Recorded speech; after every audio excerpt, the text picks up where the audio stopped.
Hello. Hello.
As soon as the tea is hot, we will start. I don't know if this will be a long stream or a short stream. It might just be an hour. If I want to go out and do fun things, it might be longer. I don't know. We'll see.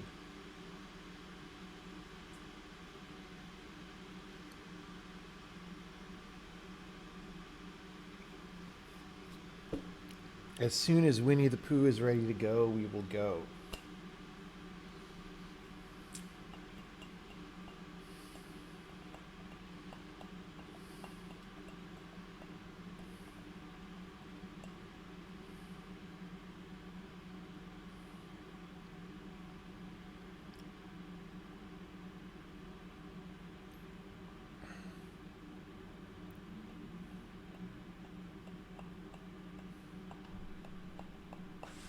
The water's just about done.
Does it create new game engines too?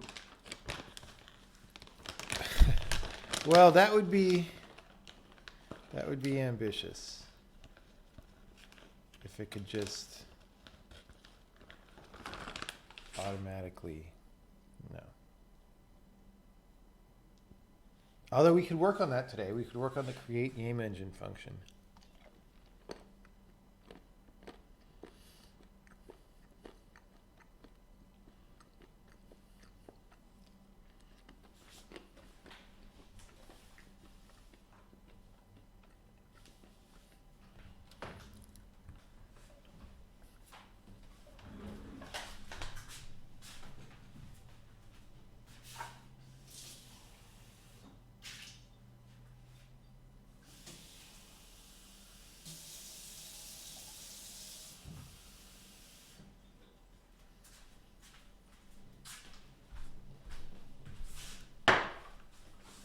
Okay, so last stream we started making a little library to handle command line arguments in a simple and easy fashion, because that seemed like a fun thing to do and it seemed like a fun way to do metaprogramming. So the idea behind what we did is that if you're writing a new program, you just make a struct with whatever arguments that you handle, and then you just call parse arguments with that struct, and things happen, and then the values get filled in, and that works pretty well so far. So if we run args, which is the name of this little test program for this, which we do all this, then we print out the struct in the end, all our values end up in there. So this is great. My goal is to get this to the point where it could replace the command line argument processing that we had for the Sokoban game. It's almost there. It is not quite there. Can you ask a follow-on question about assets? Sure. Why not? Anyway, so you get back this struct right now, and this struct could have things set to default values or something. Like if you had a window resolution, I don't know, you could have that be set to like 1080 or something, who knows. But the thing is, you don't know yet if that's the default or if the user specified it in a command line option. So what I want to do is some fun metaprogramming where we generate a parallel struct to this. So right now we say, were we successful? Let's get the arguments. I also want to say like is set or something. And some variable that tells us which things were set. And what that would look like is, I don't know, like something like this, right? And then for every single thing in here, we would actually get back a Boolean that defaults to false, right? So it would look like this.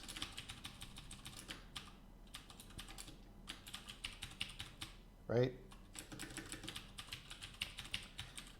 And so on. I'm not going to put all the members in, but you get the idea.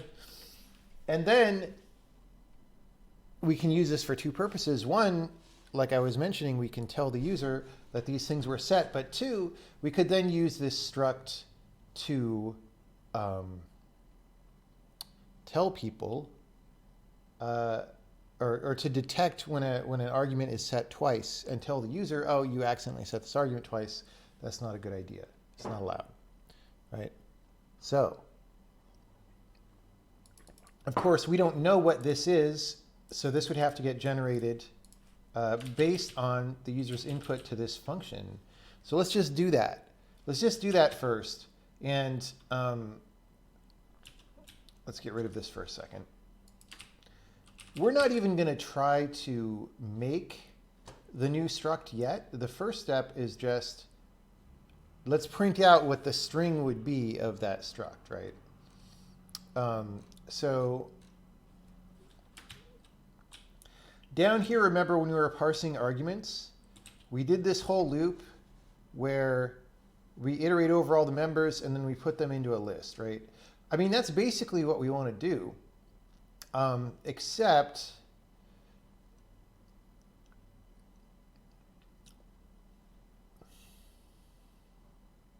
you can imagine different ways to go about this, right? One of our notes here is that we kind of want to statically forbid these situations so that if you make a mistake about putting an unhandled type in your argument struct, you get that feedback at compile time rather than runtime, right? And so we probably want this whole loop to happen at compile time. And what we're saying is we're going to put this loop at compile time anyway because we want to use this loop to generate that other struct. The question is,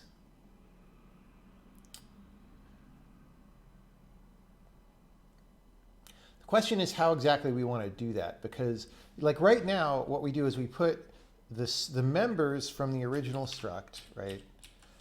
Each of these, there's a type info for it, and we put it in here, and then we iterate over that. But the thing is, we might not want a direct one-to-one mapping like that. So for example, you might want to be able to let people say dash language or like dash lang or something. So you might say alias lang, right?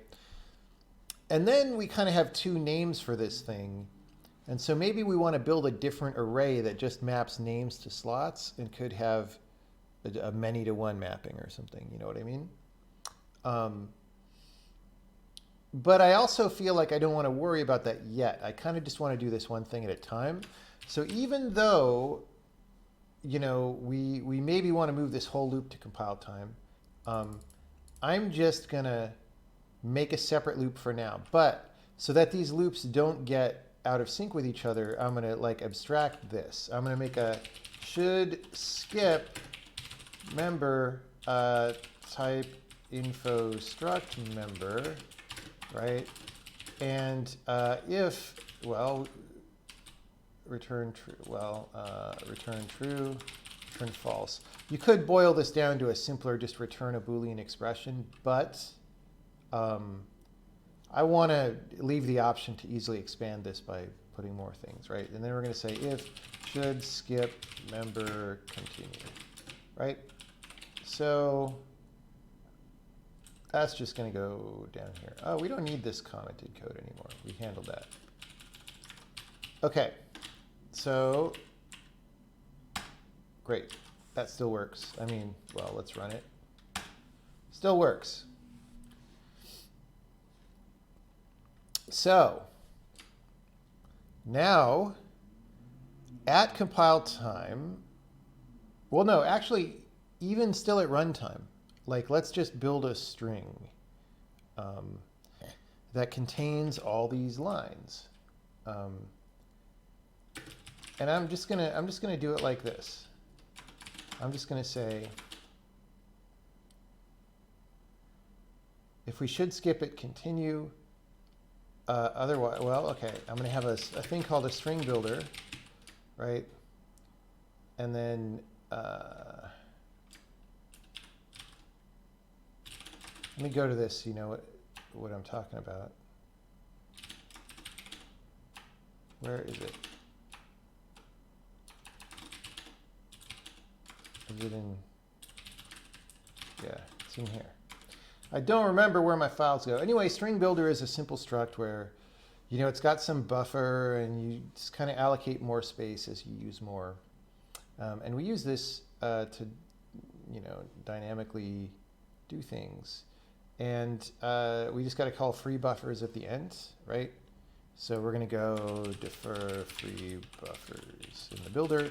We wouldn't have to do that if we set this to an arena allocator or something, but we are not doing that. So, well, we go over all the members, and we're just going to say, do we say add append? Oh, no. Oh, append. We're just going to say append to builder, and I'm just going to like indent, because why not? The name of the variable, a colon, equal false semicolon new line, right? And member.name, right? And then I'm going to say print that just to make it easy to see. And I'm going to say print members are this. And we say get a builder to string.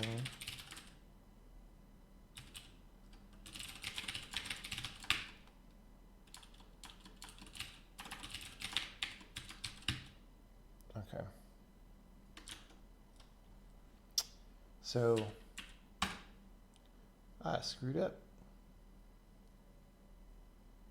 Wait, what? I did two things. Oh, I could, okay, this append is not, oh, we have a print builder. Sorry. Append is just for individual strings. If you're doing like a more complicated format print, then you call it a different thing. All right. So here we go. We've got a string that's got all these struct members, and they're just set to false, and they have all the same names, and they're in the same order, and all of that.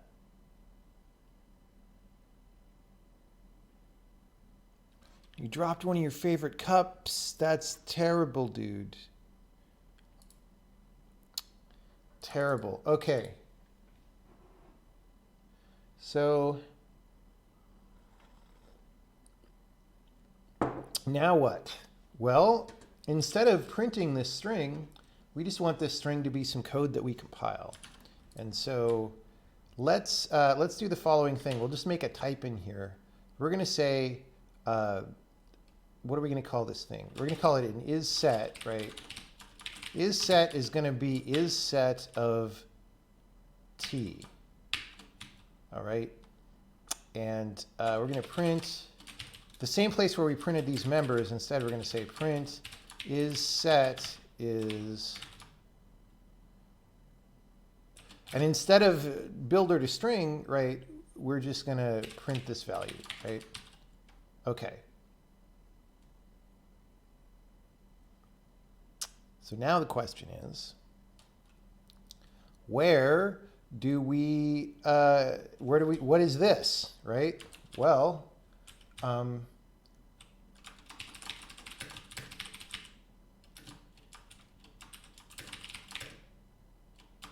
it's going to use this body text feature, or not body test, body text. And body text, we've demoed this before. It's on YouTube if you want to look, but it just says what follows is not the body of the struct, it's the code that generates the body of the struct, right?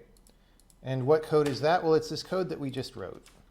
So, right,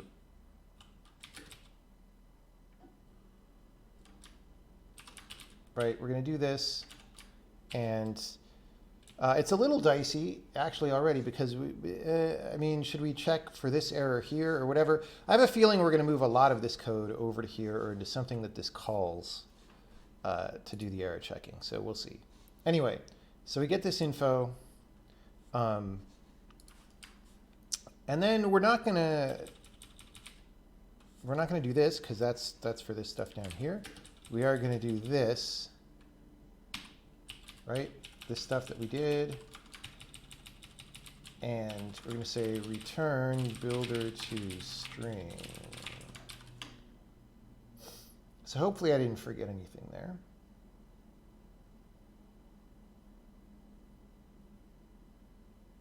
This will actually, if you call this with something that's not a struct, you'll get a compile time error, but it'll be a little bit inscrutable. It'll say info.members doesn't exist because this type info would only return type info struct for a struct.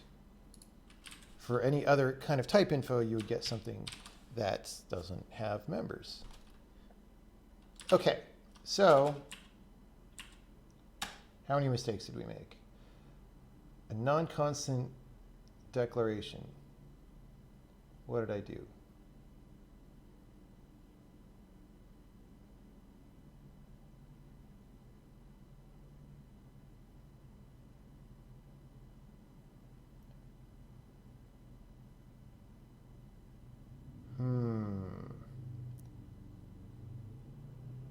I don't know why it doesn't think that's constant.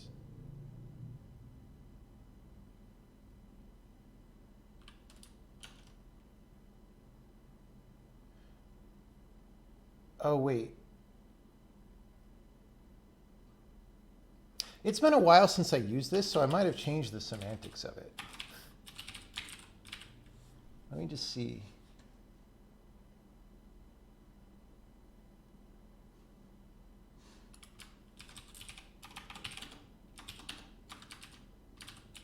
Oh, these are all for functions. So if I did something with structs, Like, this is weird. Like, I shouldn't need to put this. I'll get a warning if I put this. But, yeah, not required. This is interesting. It could be a compiler bug. It could be me being dumb. So what am I doing wrong? Besides not drinking enough Bengal spice. Well, let me do something dumb. That's slightly bad style. And we'll see what happens.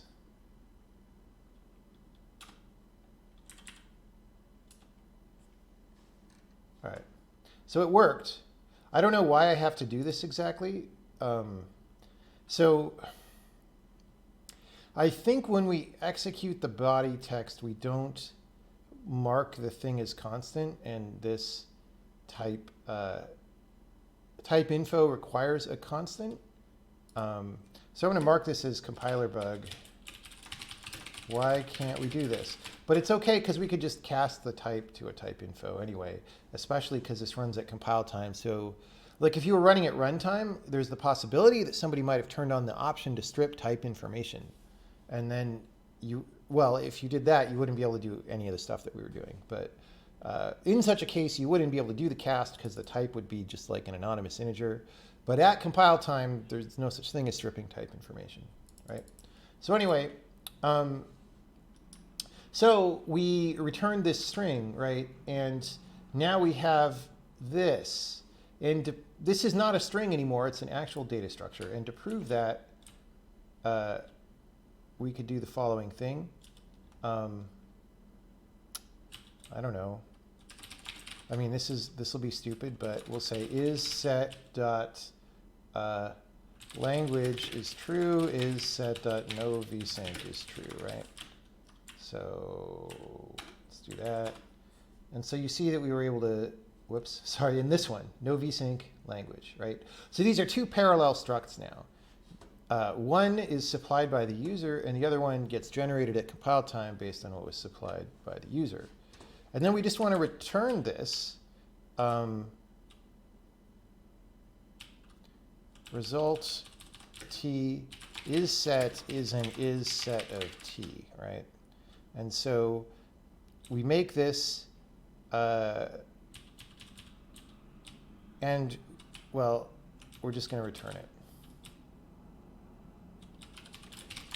And then down in our use code, remember all that is just a library. So down here in our use code, we just say is set, right? And because we have type inference, right? Because we don't need to know what the type of this generated struct is, which is good because like because the struct gets made out of nothing, we like don't have any way to refer to it, right?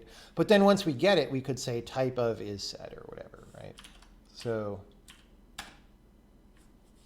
whoops, I didn't get that everywhere. We have multiple returns. Oh. Got to declare the thing before we use the thing. And another one. And another one. Let me just look for returns. Okay. There we go. Okay. So now, instead of printing it here, which is messy, we don't want to do that, but let's just print it out here. Success, args, message, print is set is the following thing. So now we're just going to print it out at the end of the program. There we go. So this is great. We've done some compile time stuff that very few programming languages can do. Right? And here's what makes it especially special. Like what if because this is again why I think this is a superior approach to most of the weird declarative things people do for metaprogramming, is we could do anything we want now. We could capitalize all of these. We could rot 13 you could do anything.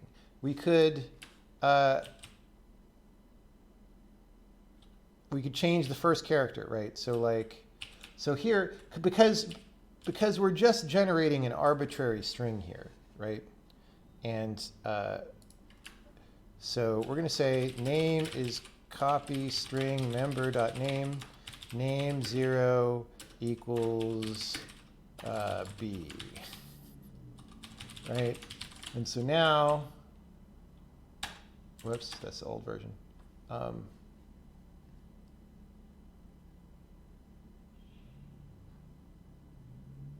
Wait, what? Why did we have B twice? Hold on, what? What?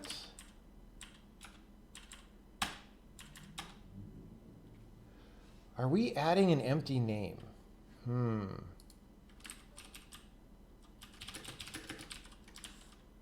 I don't think so.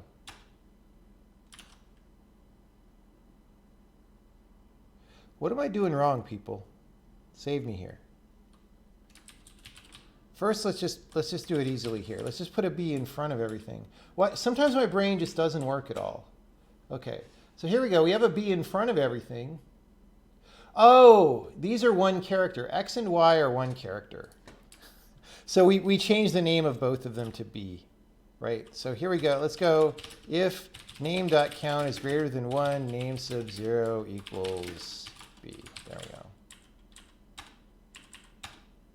So now we have language and message and buys and bind 16 and all these things. So this is a very powerful approach, right? As long as you don't try to name two things B.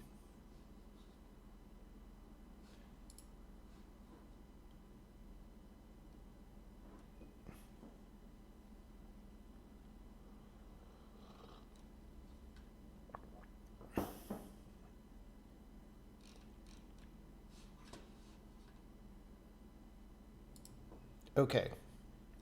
So, and note how small the code is to do this, right? Like it's just that.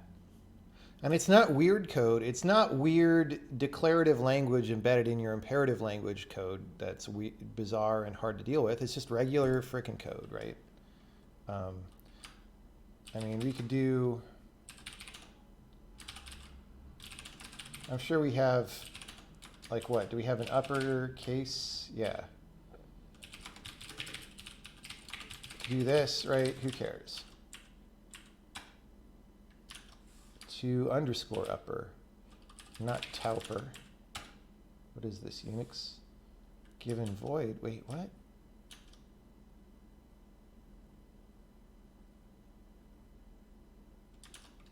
Oh, it's in place. That's even better. It's in place, there we go. So now all our things are uppercase, right? You can do whatever you want. You can reverse the names. We don't want to reverse the names. We don't want them in uppercase, and we don't want them to have a B, because the whole point of this is that you can do stuff like the following thing, right? One of the reasons we wanted this is the following. In our usage code, we can start to check things. So we can say if isSet.windowed and isSet.fullscreen, right?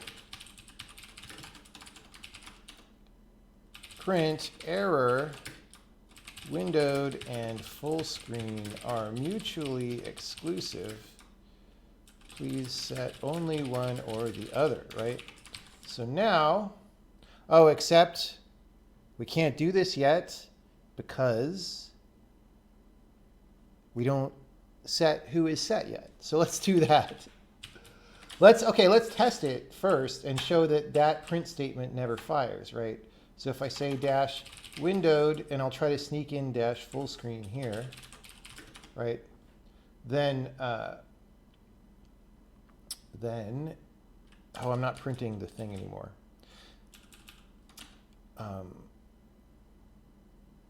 Print args. There we go.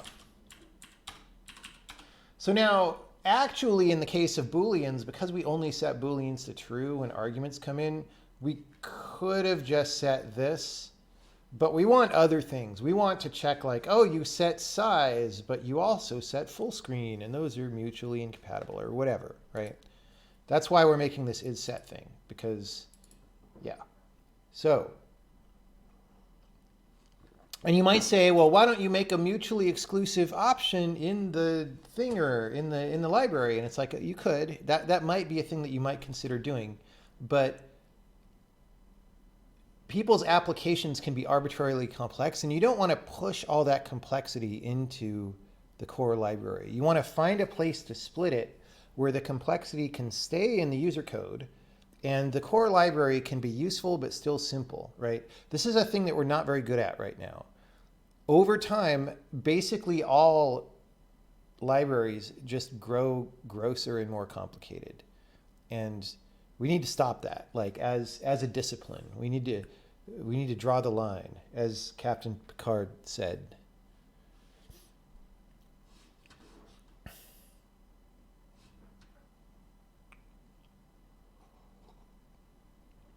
Don't fall into the trap of generating your manuals from your arguments package. They all suck. I agree with that. We do have a thing that prints like summaries of what's all the code in this module, and like, you know, what are the functions and what are all the arguments and stuff, kind of like Autodoc and stuff. But I refuse to let people call it documentation because it's not documentation. Like, I agree, auto-generated documentation is terrible, right? However, also in a language like this that doesn't have header files, sometimes you want an easy way just to know what's in there, right? So it's different things, I guess. Okay, anyway, let's set this. And so for now, we're gonna, I think we are eventually gonna wanna generate this ancillary array that has multiple, like a different mapping instead of just using these members, because we're about to do something slightly gross, right? And that slightly gross thing is the following.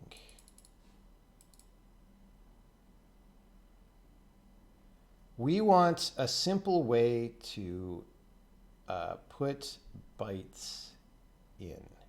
And we know that these indices are the same in this members array as the other member array. So we're just going to cast to a pointer to U8 and just stuff it, or pointer to bool, I guess, and just stuff it. We could actually, when we generate the struct, make it a union between an array and not. Maybe that's better.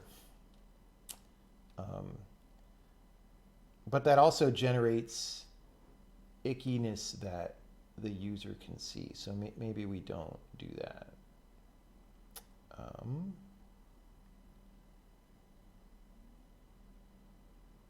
Or we could make a union ourselves.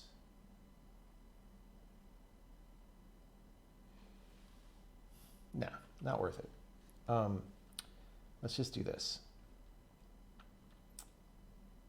We'll put a correctness warning in there. Anyway, so when we have these members, all right, we're going to say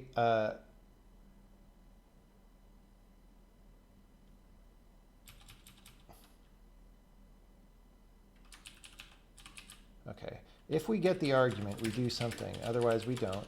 What do? We're going to say bool pointer is bool base plus it index. Warning, unbounded array, unbounded memory write potential. Because, yeah. And then we're going to say if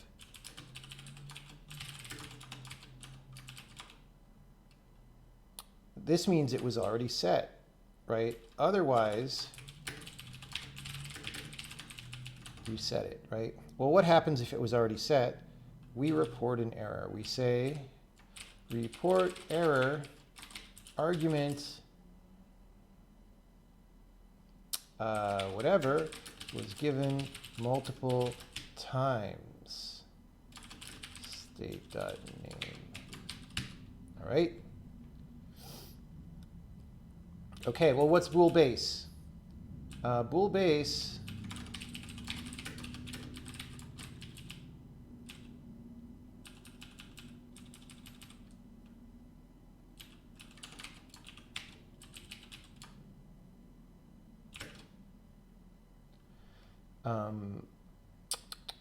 is set, the address of is set. All right.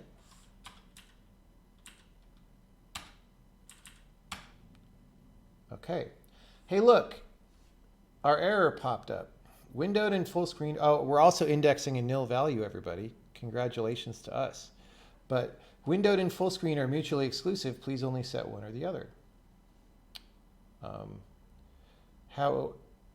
Oh, we actually we tested both because I didn't realize that we had two windoweds, but we do.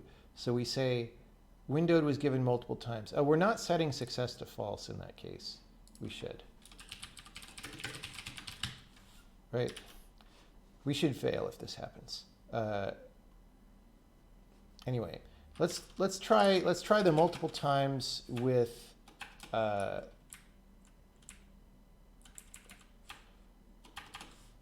y 17.3. So now we've got two float values instead of two bool values, right? Argument y was given multiple times, so that's good. I'm just going to have to open a new shell here. I mean, we really enjoy indexing a nil value, but yeah, no.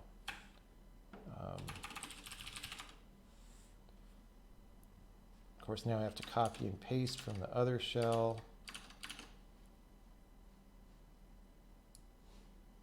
What we've been doing. Okay. Let's close this one. Wait, did I close the wrong one? No, okay. It's just, we've got so many indexing nil values, I don't even know what's going on. Is success still true even after I changed its? What do you mean? Anyway, okay, so now let's print out in our user code. I'm going to say print is set is whatever that is. So there we go. So what was set? Well, language was set, unsigned 8 was set, x and y were set, and windowed was set. Language, windowed, unsigned 8, x, y. And y was twice. So that's pretty cool. That's some pretty handy metaprogramming.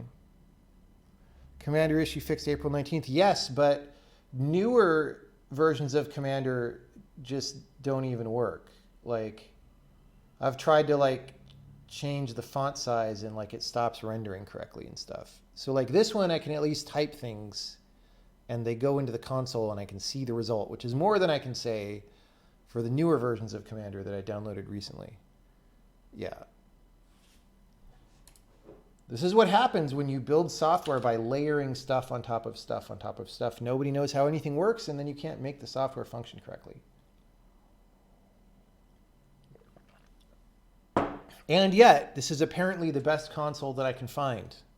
So if that doesn't tell you that the world of technology is decaying, I don't know what is. Is it better for a library to print if there's an error or pass a variable bitwise to the consumer? Well, here's the thing. We log an error right now.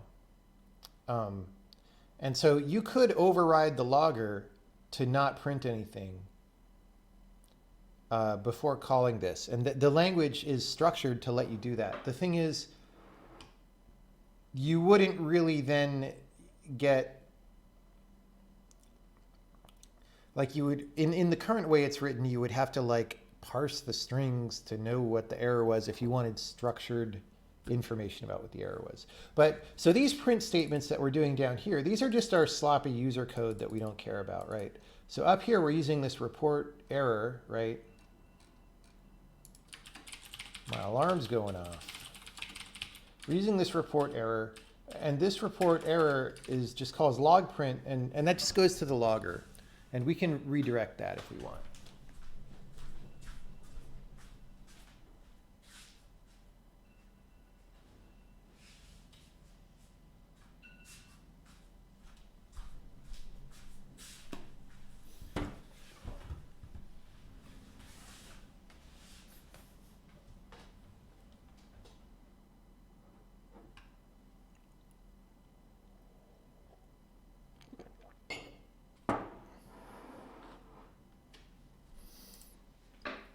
How is command line argument parsing metaprogramming? There's somebody who just dropped into the stream in less than 5 minutes ago. Okay, so, well, we did this. We did this.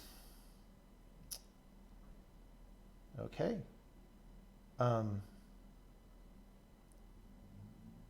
So now, let's start thinking about the structure of what we've done here a little bit.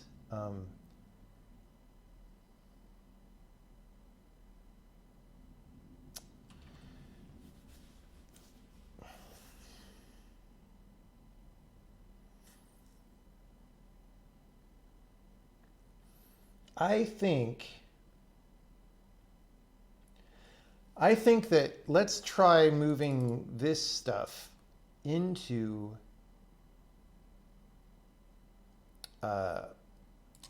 the isSet thing that we just generated, right? Or maybe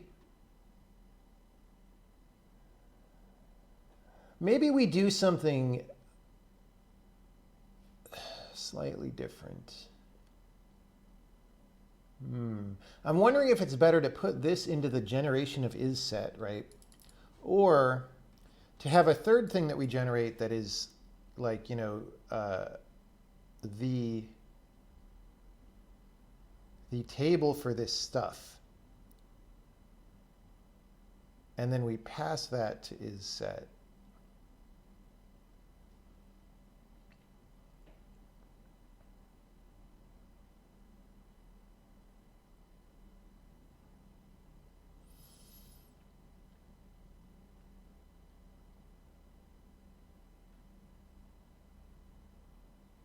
You know what I mean?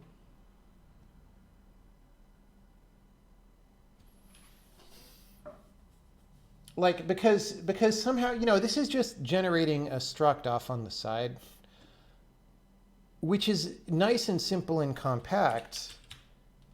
And so if we start adding a bunch more things into this and making it authoritative over what's allowed to happen, that's a little bit weird. So what we could do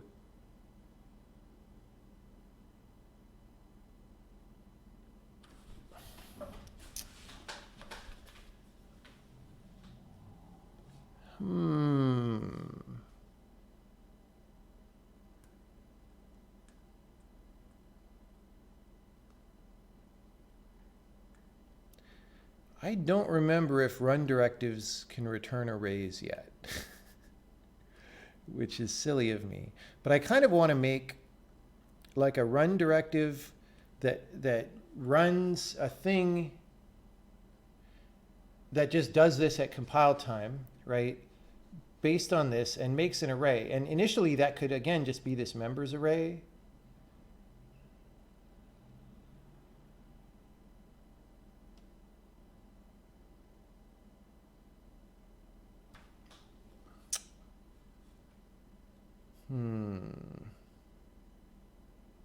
Except we definitely don't. So run directives probably, they could only return literals. And this,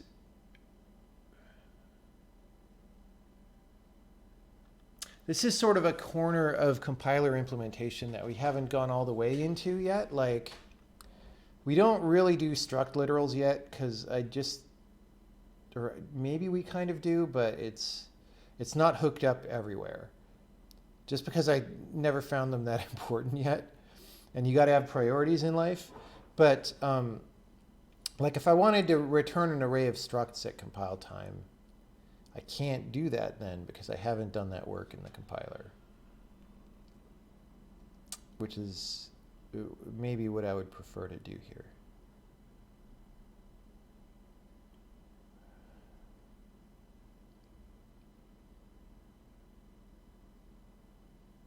Oh, well, what I can do,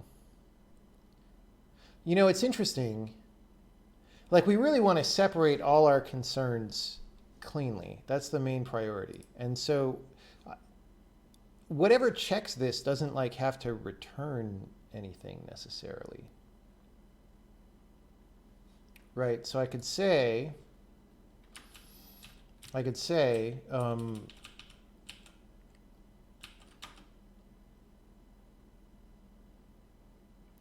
run pre-check members of T, right? All right, so let's do that. And this will be an improvement because, again, right now, these ideas about what's illegal would only get detected at runtime, and we're about to skip that to compile time, right? Okay, so pre-check members. What is pre-check members? Pre-check members is T, $T is a type. Well, we say info is type info of T. This should automatically be a type info struct. Known to be. Oh, actually, no, it's not known there. Let's move this here too. Right, and then here we'll just say known to be type info struct if we passed pre-check members. Right? Okay, great. So here we go. If it's not a struct, so we said we could do it using modify, but we're just going to run this, right? And we're just going to say, if it's not a struct, do we compiler report error? Yeah, so we can use this to report things and let's actually have a location to report. We want to put the calling site in. All right, so we're going to say compiler report error. Loc.filename, loc.line number, or loc.l0, I guess, loc.c0, and type passed arguments. To parse arguments is not a struct. Okay. And then that'll just cause the compiler to terminate when you say compiler report error. Okay. Let's actually comment this out for a second and make sure that works. So pre-check members needs to pass a source code location, and that's going to be here.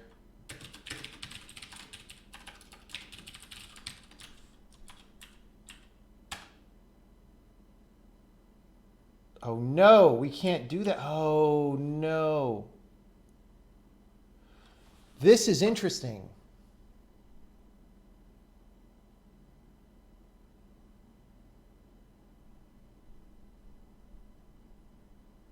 This is interesting.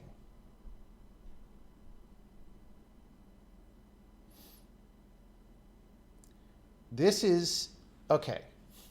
So this is a run directive. We're trying to do it at compile time. So we need to know this. In theory, we know this at compile time. But the way the compiler generates it right now, it's not really known to be constant.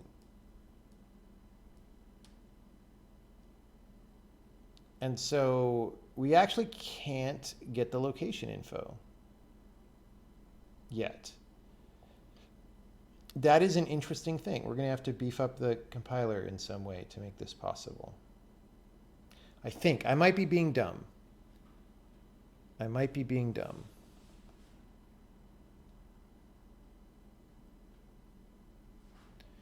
All right, so let's just not do the location yet, and we'll leave a note that, like, we would like to do this. We would like to do this. We're going to say file name is incomplete file name. Line number is 0. Character number is 0. Let's put these are shorter. And we're just going to do this. And we're going to put a big old comment here saying complete.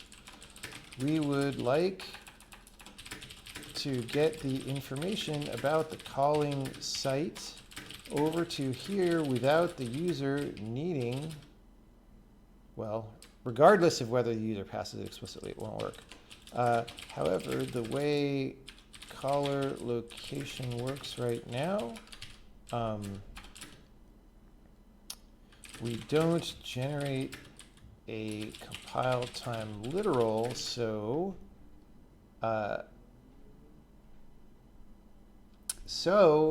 the compiler doesn't know how to get it here. It thinks the value is only valid at runtime. We should fix this.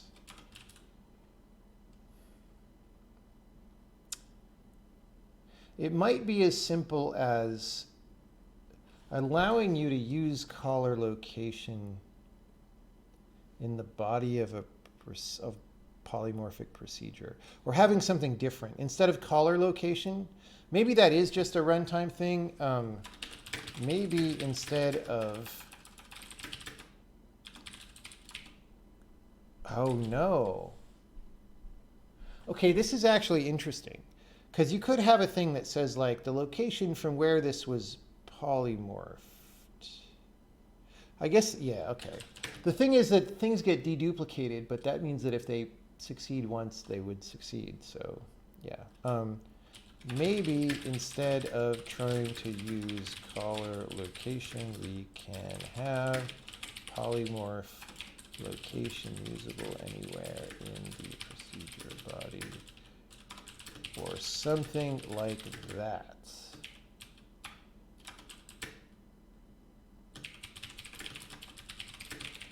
Okay, so that note is left.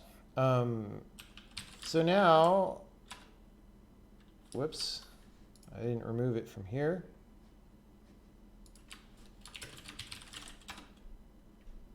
Oh, and now we're not using, we had this using type info tag up here, but we're not doing it here. All right. And we got to import compiler. Great. Great. Okay. So let's test this. So we're going to do this, but then we're also going to have Fusel is a no, we're just going to say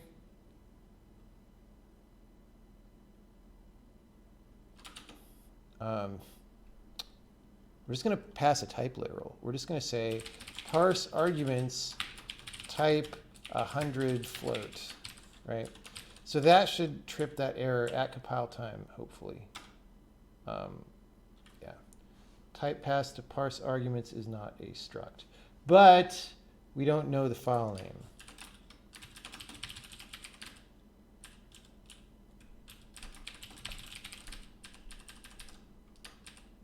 I'm going to say incomplete. We don't provide the file name. Yet my sincerest apologies. And line number, yeah. So we're going to have to fix that relatively soon. But this is good. So boom, error type pass to parse arguments is not a struct. Okay. Wouldn't you need to polymorph on the location parameter? The thing is, for this particular use case, no. Whether that's a good idea in general or whether it would be bad to not do that in general, I'm not sure, right? Polymorphing on the location parameter, I mean, that automatically prevents you from deduplicating, right? Which might be bad, but maybe not. Maybe for something like this, it doesn't matter because you're not going to parse arguments more than once. I don't know. But yeah, that's something that deserves some thought for sure. The reason I say no in this particular case is that the only time we would need the location info is if something didn't compile for that particular type, right? So if it did compile for that type and we didn't polymorph the location info and the location info was wrong, that's fine because we only use it if we don't compile, which we did, so it's fine, right? But yes, in general, I'm not sure. Okay, so we're going to go over all the members. If we should skip it, we skip it. Otherwise, we do this stuff. And we are now detecting this at compile time.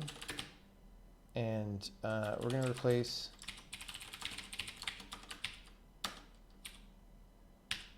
these. So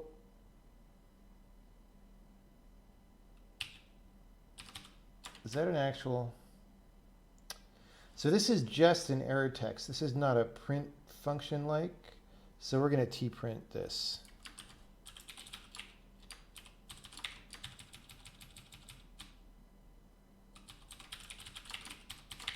Right.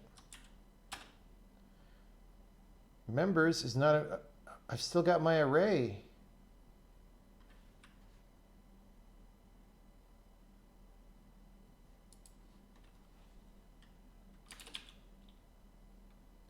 Oh, that's interesting.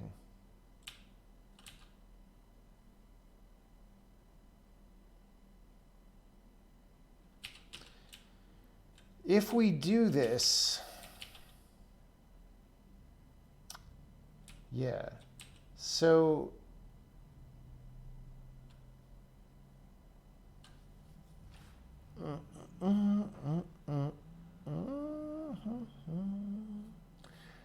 see, the problem is if we try to dereference this when this is wrong, this whole function has to compile before it runs. And so this error message happens before this. So our nice error message that we're trying to do here doesn't have a chance to happen.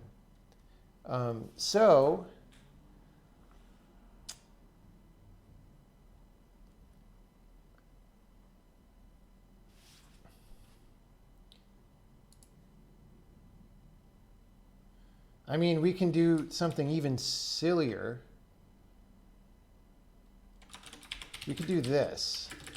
Ensure that this happens before other things in this procedure.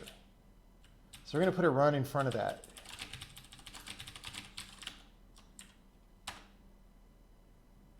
Oh.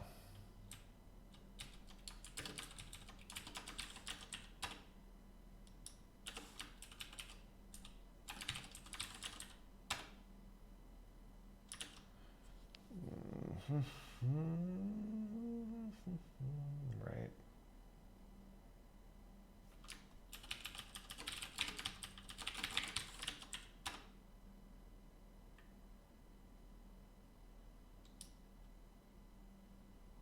Oh boy.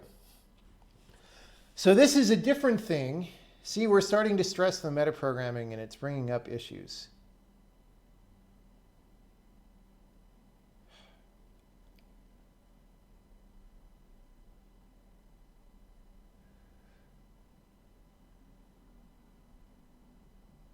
So this check is meant to catch something different. This check is meant to catch like, oh, you've got somehow a deadlock in your program where things are waiting on each other to complete. But this is a run that starts another run. And that should be legal, but it's not because I was dumb when I put in this prevention.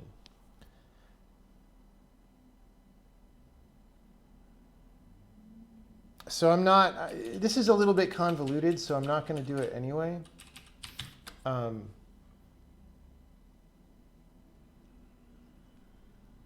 Here's what we're going to do.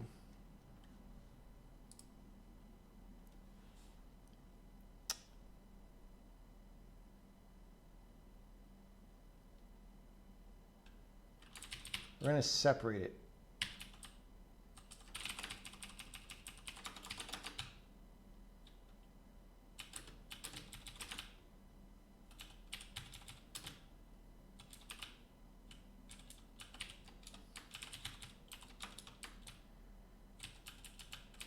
So that we have a strict order. Like, we're going to do a run directive that checks the type of the base thing, completes, and then we do another one that checks the members, right?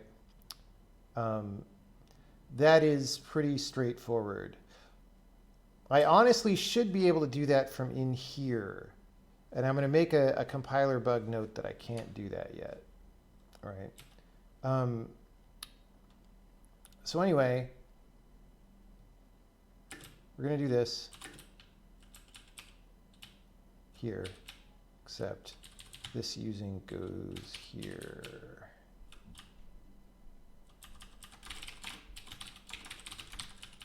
It's not worth doing a using, really. Okay, so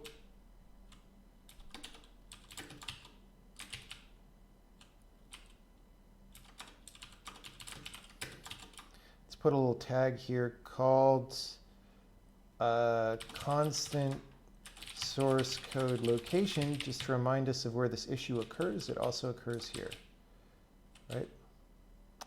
Okay, so pre-check, we're just going to pre-check the type and then pre-check the members, right? Bam, bam. Let's call it pre-check base type. So this goes, it should complete, and then this goes, except we do need this type info here.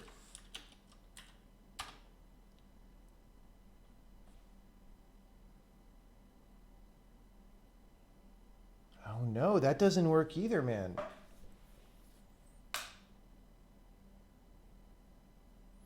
Right. It makes sense that it wouldn't. I'm not sure what's the best way to do this. I think I'm going to table it. I think the real comment is we need a better way to handle this situation. Oh, we could try the modify.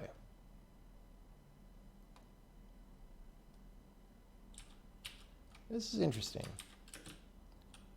This is interesting. All right.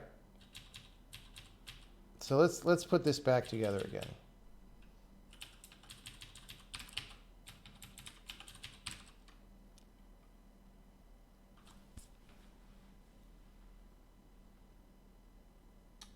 See, I'm not in the habit of firing off lots of run directives, so like my brain doesn't jump to the right conclusions immediately. Like what happens there is like we fire off two different polymorphs that both like essentially in parallel happen, right? And so we get the error message from the other one before either of them runs, because both of them have to be done before this procedure tries to run.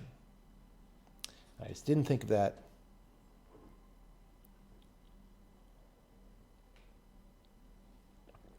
All this work. See, we did the actual functionality very fast, and now we're just trying to do this one thing about making the error message good for something that people will probably never hit anyway. Well, not probably never, but it's rare. But we're just, this is a good way of putting the language semantics through their paces, figuring out what shouldn't be hard, but like is a little bit hard, and then we go think about how do we improve that, and then we come back later and improve it. So,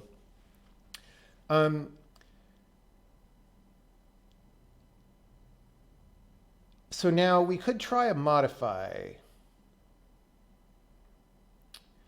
I haven't done a modify in a long time, dude. I don't even know if they work. So let's see. Let's just see if that, yeah, okay. So I just want to know, let's not even worry about this yet. I want to know if modifies like frickin' work. Okay, undeclared identifier success. We butchered some things. Oh, this is this whole thing. Okay, yeah, we don't continue. We're not in a loop. We're just compiler reporting error. Yeah, that's all. All right. So the program still works. We haven't totally destroyed anything. Okay. We're going to say print in modify for type whatever. What happens there? In modify for type my arguments. Hey, it seems to kind of be working. Okay. So we're just going to put this up there.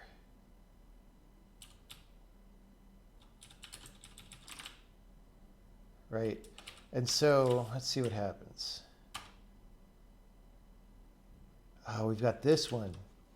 This same problem that we had before. Okay.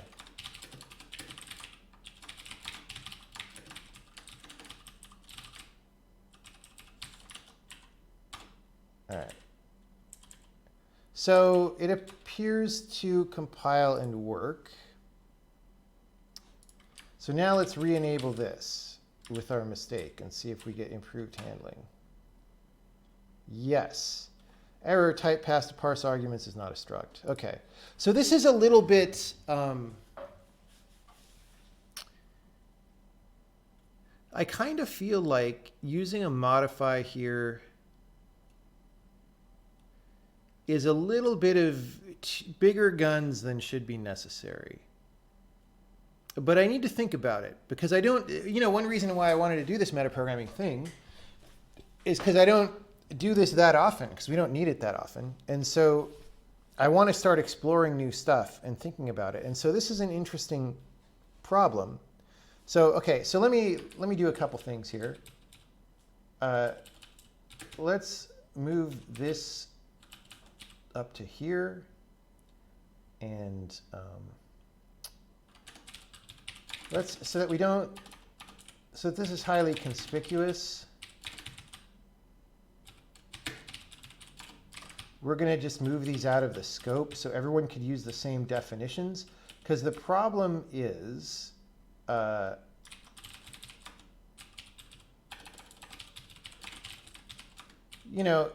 whoops. If we have multiple definitions of these, we run the danger of missing one later. So we're going to make them all the same thing. Okay. So these are going to go out to here. Okay, great. Type passed to parse arguments is not a struct. Oh, we at least get back to here, but we don't get all the way to the polymorph site, unfortunately. Although I think we're going to expand error mess. We might get this for free anyway, because I think it makes sense if you get an error down in the middle of thing to report the entire stack of like compile time polymorphs that are happening, and we just don't do that right now.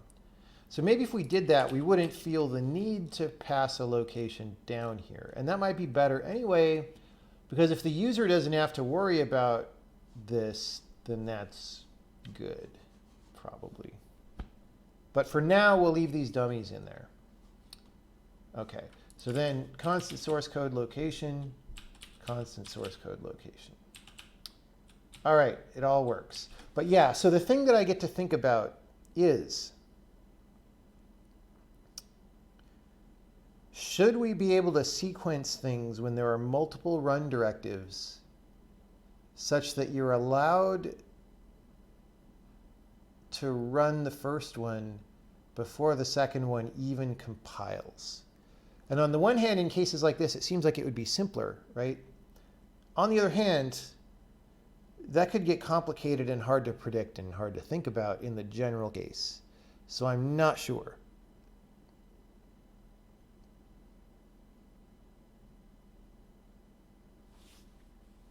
Are there any questions about what's going on here? I certainly have questions. What about $t type struct as a compiler feature? Yeah, so that would be a thing that would potentially catch this if it were done the right way.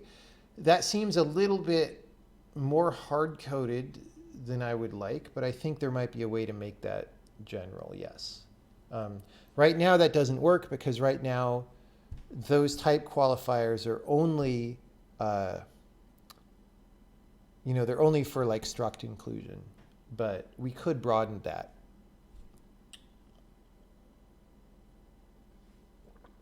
Okay. Anyway, so this is good though, because now our validation is like in a separate place. It's not pooping up the rest of the code. And, here, we duplicated this for some reason. We don't want to do that.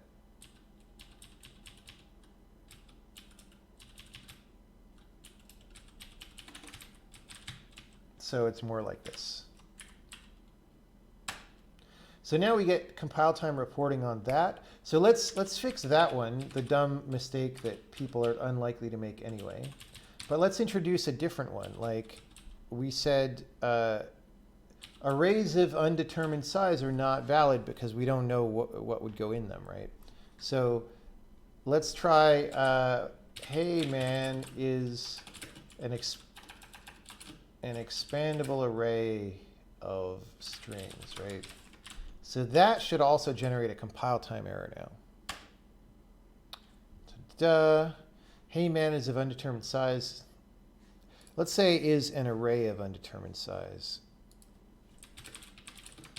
And then we could, instead of that, it could be a string S32, right? A relative pointer string.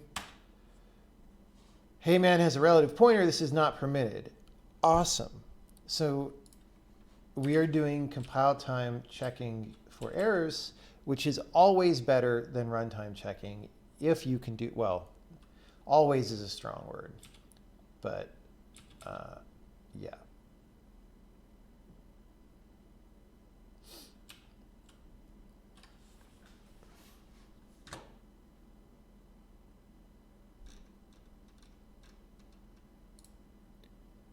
Can I give a quick overview of what modify is doing? The very quick, I mean, there's 2 hours of YouTube videos about this feature, at least. But basically, if you have a polymorphic procedure, one of the problems that you have in languages that have template style things or polymorph style things is you end up generating way more copies of the procedure than you wanted, right? So like, say you had something that operates on an integer, and you don't really care what type of integer it is, but somebody calls it with a 32-bit integer, somebody calls it with a 64-bit integer, signed, unsigned, whatever.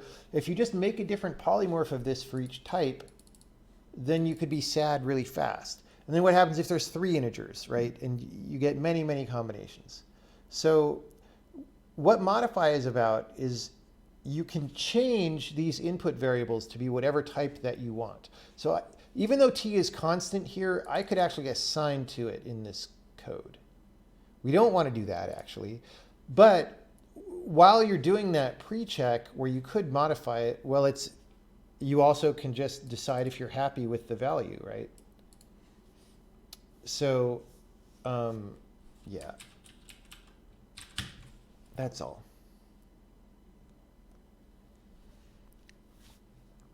Odin has where statements for procedures where you can check arbitrary constants, i.e. poly is proc whatever, where type is struct. Yeah, I mean,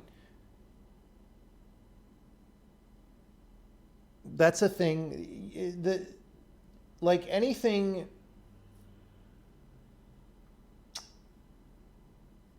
Yeah, I mean, just the proper way to handle that is the question, right? Type is struct is like a built-in compile time procedure. I don't think I would want it to be built-ins. I think I would want it to be arbitrary code. Do you have type bounds? If you mean, does the type system have the notion of bounds in it? The answer is no. No, it's a simpler type system than that.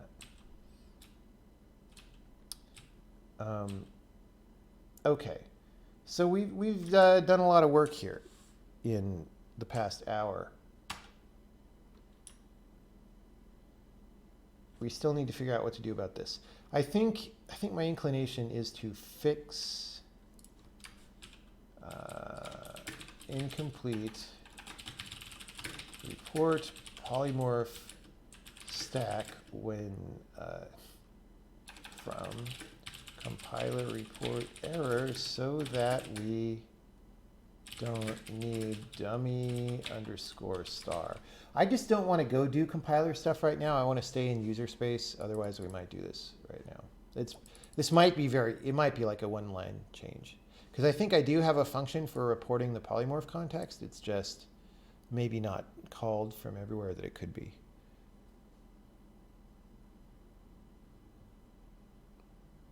Code generated based or depending on generated code could be very difficult to solve bugs with. Did you encounter it, and what insights do I have? I mean, look, if you have a powerful feature, you need to not be insane, right? You need to value simplicity. So yes, you could make a really big mess with compile time execution. Just don't do that. Don't do it. You need to have like restraint and you need to value understandability.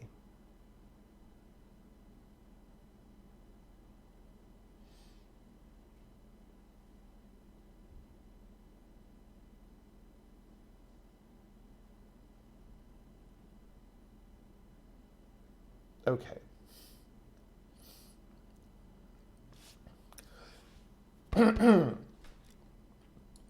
So that was one structural thing that we wanted to do.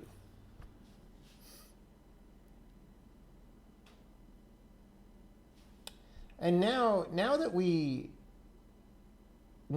moved that out and we've got this should skip, we kind of don't need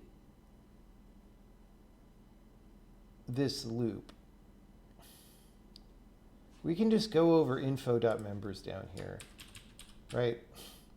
So I think we can do this, and we can just probably unnecessary.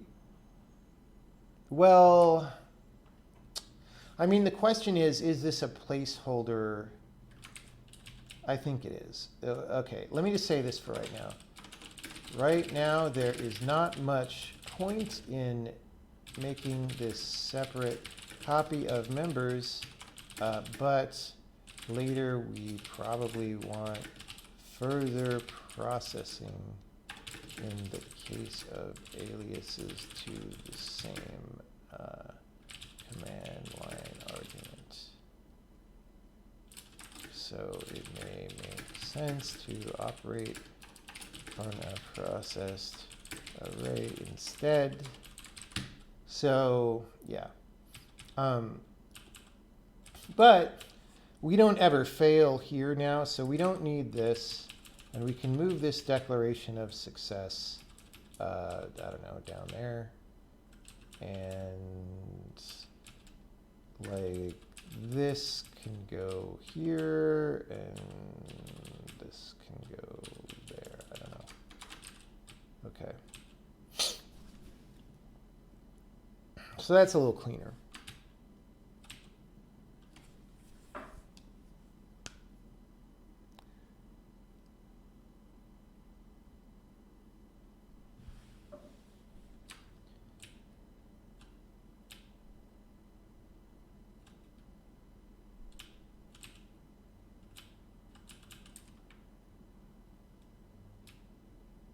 So now what is the question?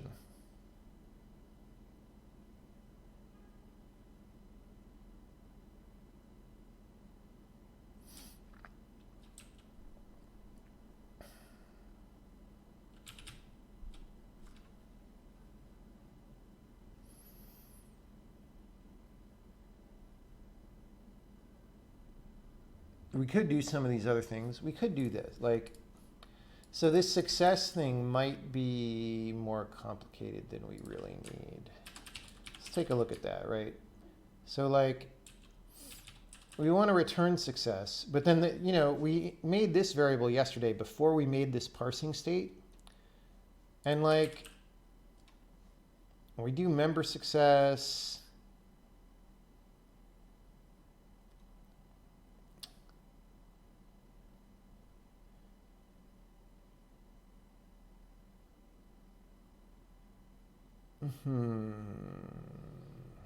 Like here, we don't really need a separate success variable. We could just check state.success if it was on the state.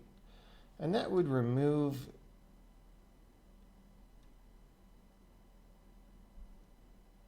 some complications, I guess. But the real question is down in handle one argument, right?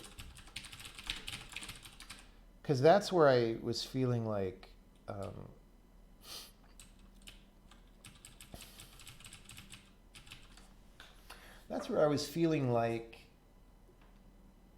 things were a little weird.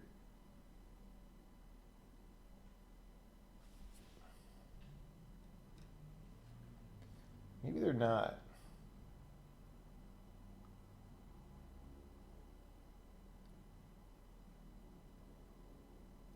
Maybe it's fine. I mean, it's just kind of not clear to me whether there's an advantage to putting the success on state or not. Like here it's explicit and we return it.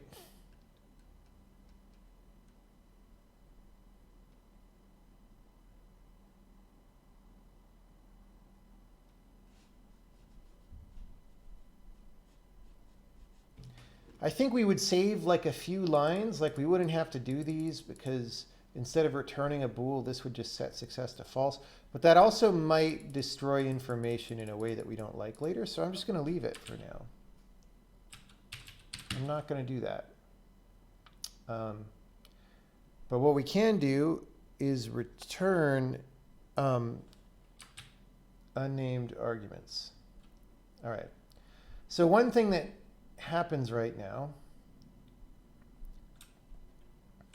So we're going to parse arguments, and we're going to say allow unnamed arguments. And we're going to default that to true. Right? So we're going to return the success, the result value of your type,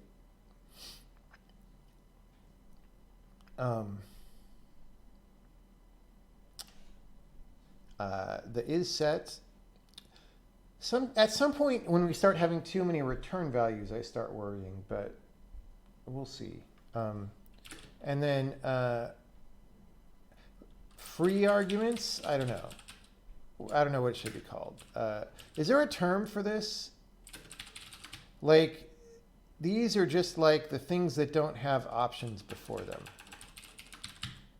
Right? Okay.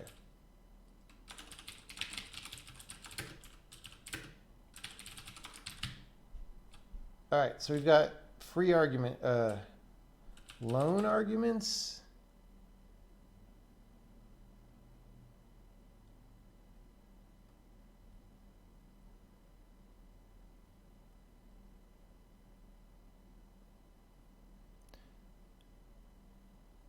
No, this information in chat is a little bit wrong. There's a bytecode interpreter. It always runs regardless of the backend. That's not the backend.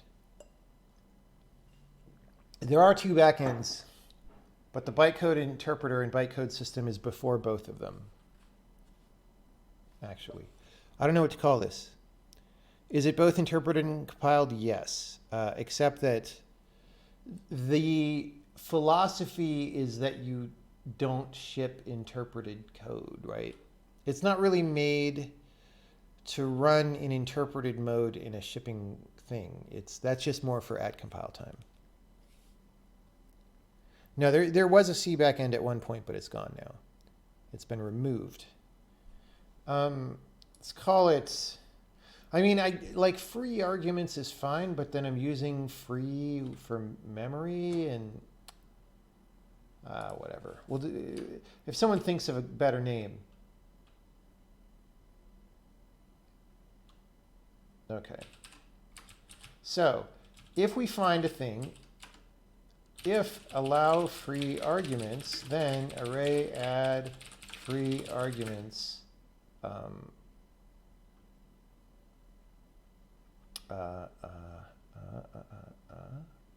arg.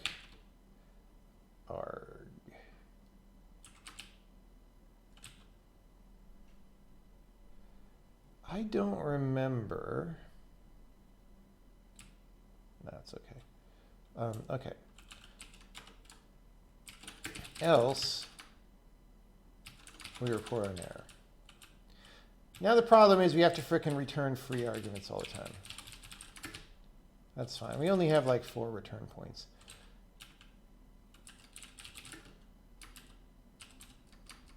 Oh, we only have 2? Here. I guess the multiple was further down. Okay. Oh yeah, because we used to have more returns because we were detecting those error cases at runtime, but now we're detecting them at compile time. So, all right. Hey man is a relative pointer. We don't want hey man anymore. Sorry, man. All right. Y was given multiple times still. Okay, what are we even doing? Oh, we're testing the free arguments. So now we should get some free arguments.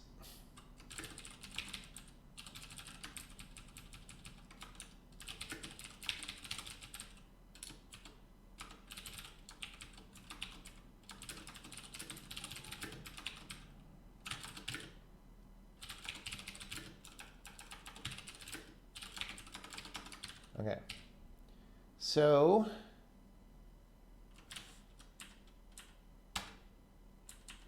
let's take our second y out. First y. Okay. We don't have any free arguments, so we're not printing anything, but we could add some. We could say food at etc. Mati.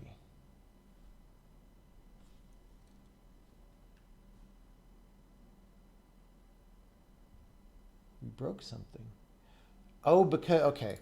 Yeah. So we added it, but then we continued on the code path, right?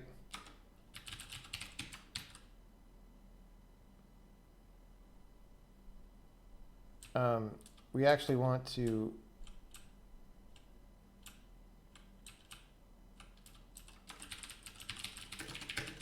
advance the argument cursor because we went in advanced by the first character and like tried to match that against the name and all that, which is not what we want. All right. Yeah. Okay. So now we have our free arguments. At some point, you wonder if this is more complicated than people want to think about. So maybe there's a better way to return all this information. I don't know. But there you have it. And we could say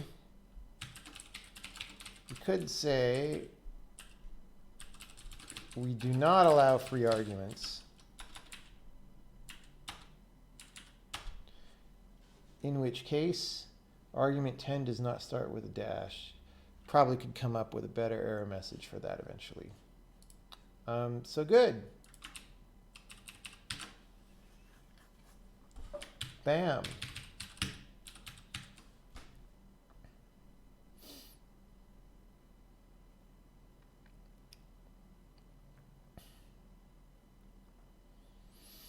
So now the question is,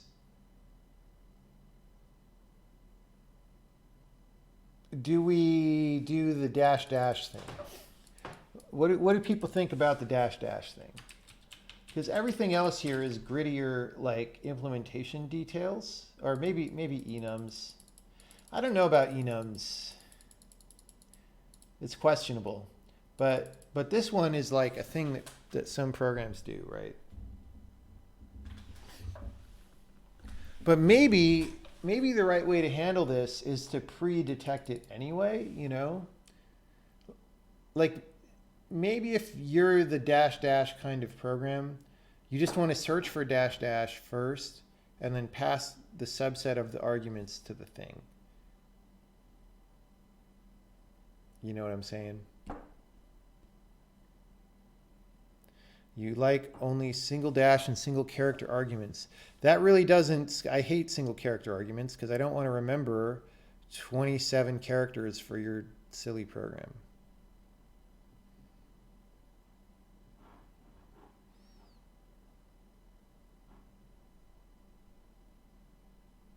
Definitely should handle dash dash.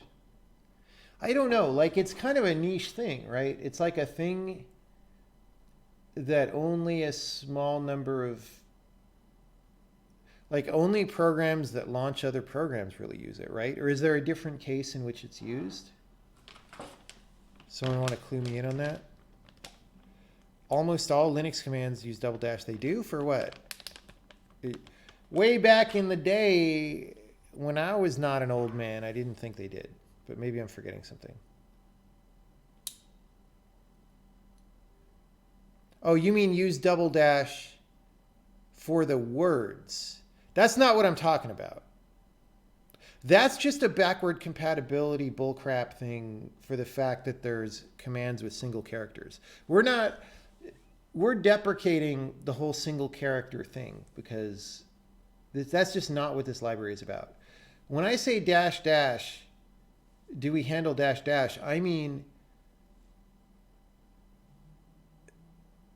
I could see a case for allowing handling dash dash that you guys are talking about just as an option, but I wouldn't add all the single character stuff or whatever. We might do that. But no, the dash dash I'm talking about here is the argument splitting dash dash, where you have double dash and then nothing, right? You know what I'm saying?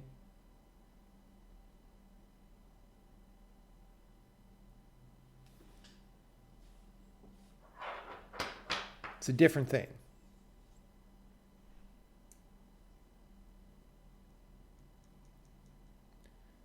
Like the cursed double dash. Yeah, no, thank you. Wait, why? Why is it cursed?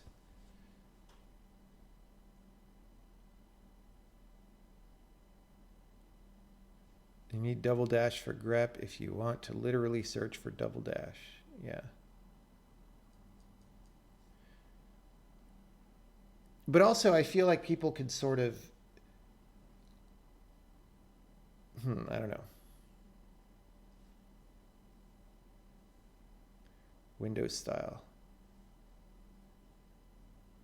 Okay, here let's do the other kind of double dash, just because for compatibility.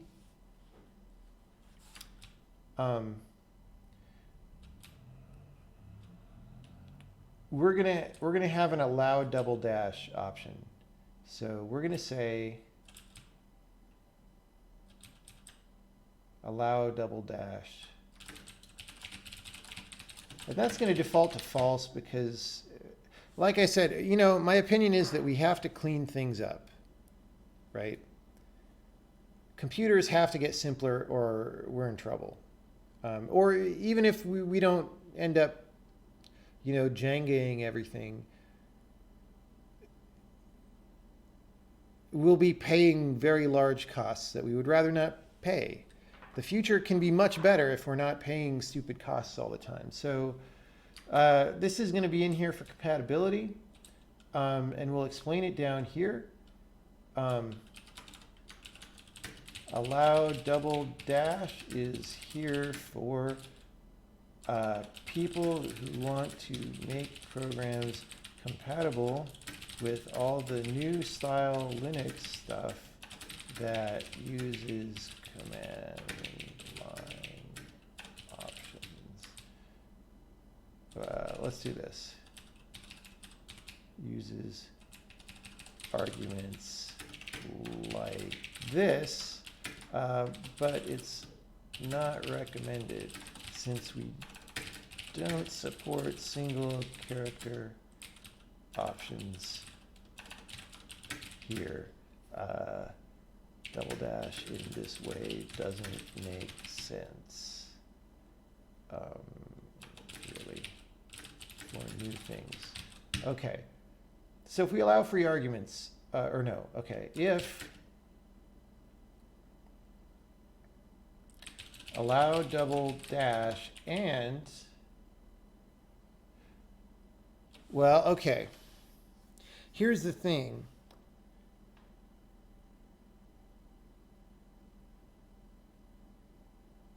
Let's make it require double dash, because there's this weird thing like, what if you say allow double dash and they only put single dash, right?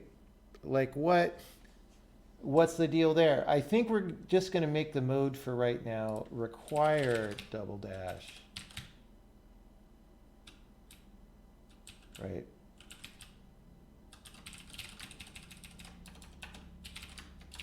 So if we require double dash,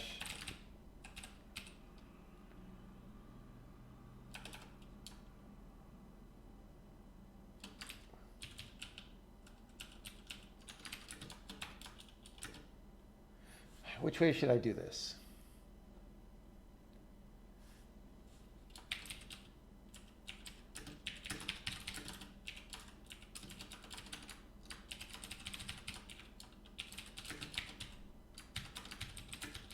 Right? So we're just going to reduce it to the single dash K. Okay, wait.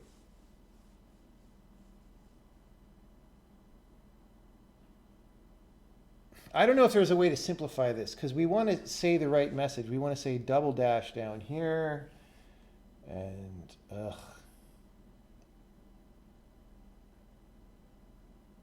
let's just write it.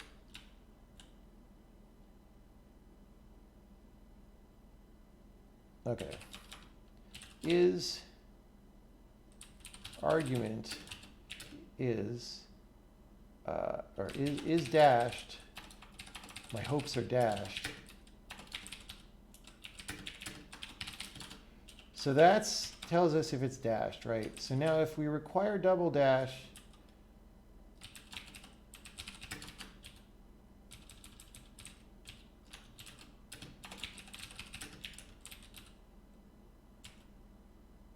we'll just have a separate error message in here.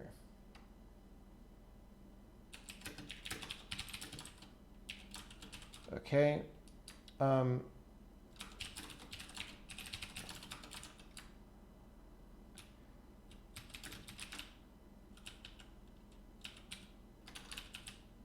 Does not start with a double dash. Oh, wait. Like what?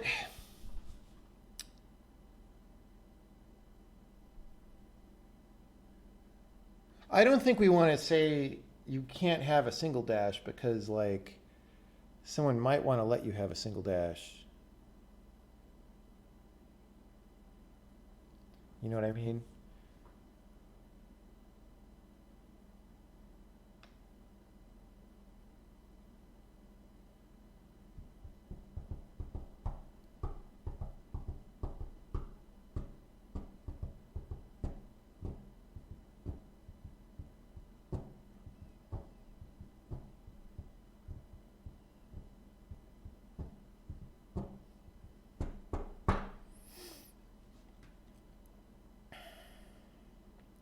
So I think it's actually we do this. Right. So it's either double dash. Oh, by the way, it might be a single character.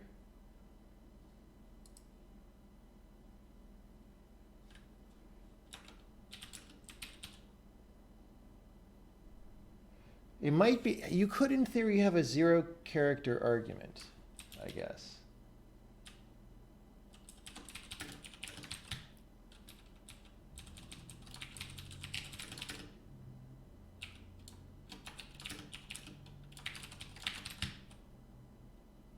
Okay, so if it's dashed, not dashed, I mean. If we allow free arguments, we add it as a free argument. Otherwise,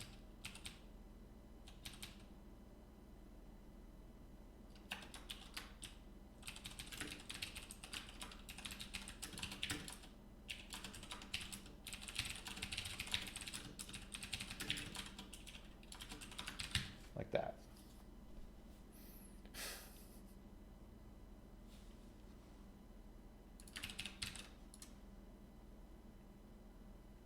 That's the simplest. See, this is why I don't like adding complex, like things get complicated for stupid, simple reasons. Okay, so that's fine. If I say require double dash is true,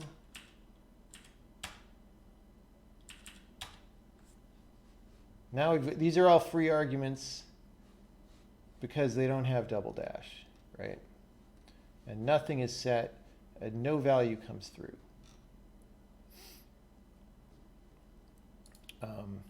But then if I go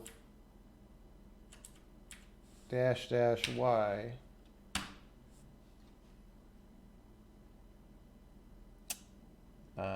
then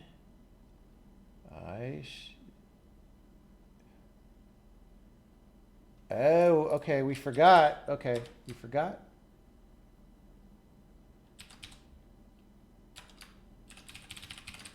Here's where we skip this.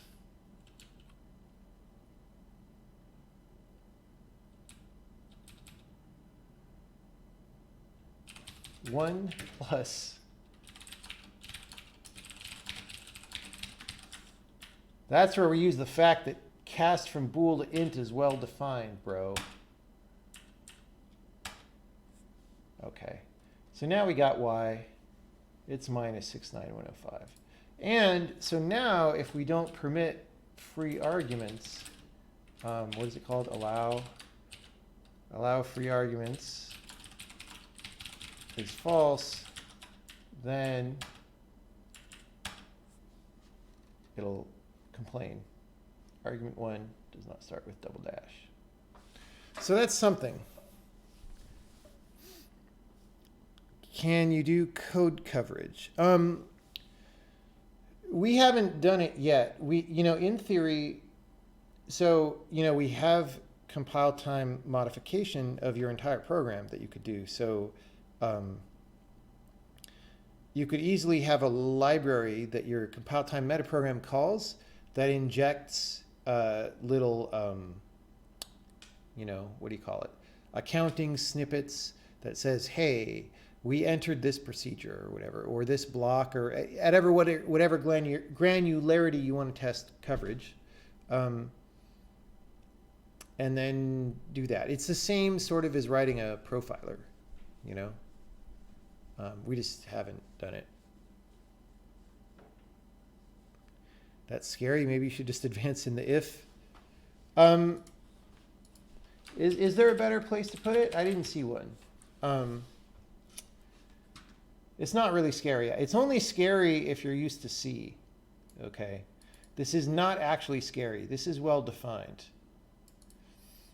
But it is a little bit funny. I agree.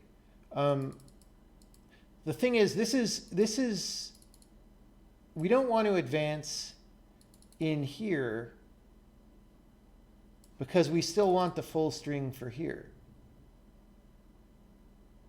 And we can't advance in here because this is if we're not going to look up the argument, right? Now we could make a variable up here called number of characters to advance, but that's like overkill. Do I have candies prepared at my disposal for the kids who knocks on the door? I live in an apartment building where there aren't any kids, so I don't have that issue. It's also not Halloween for me. That's tomorrow.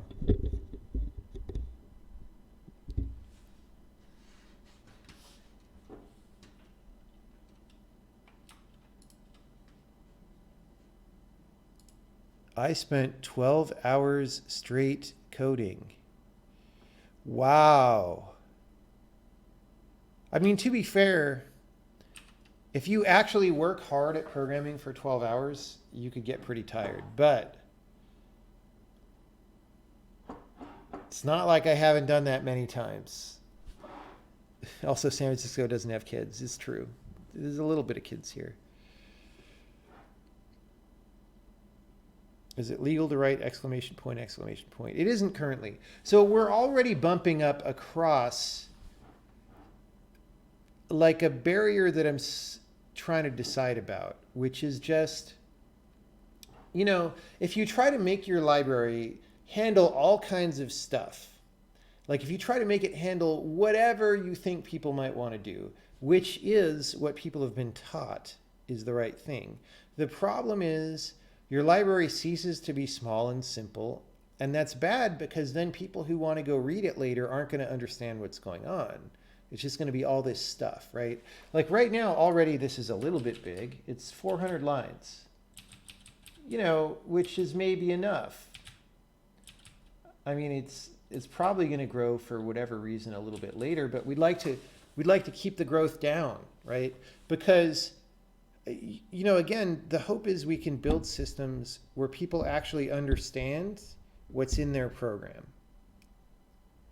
And the more that you make everything into a giant thing that handles all kinds of cases, the less that you have that. And so the approach that I would rather do is something like, look, this is the base simple version of this library.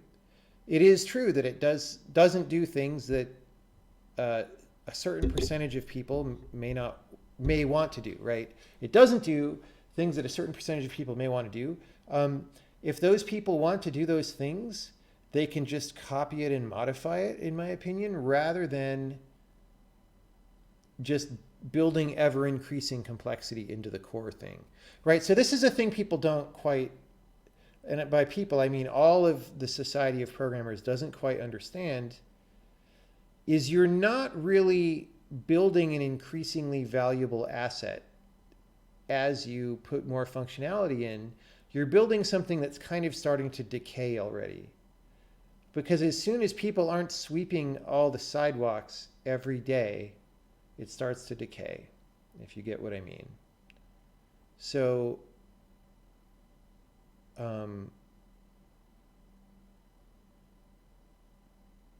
we're already in that territory with this little library here.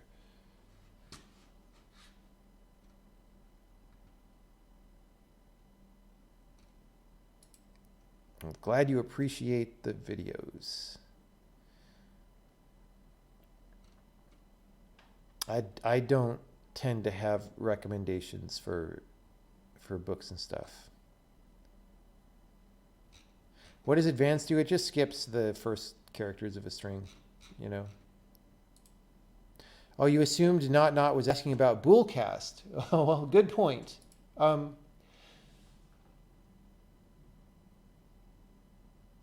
Not would not give you an integer.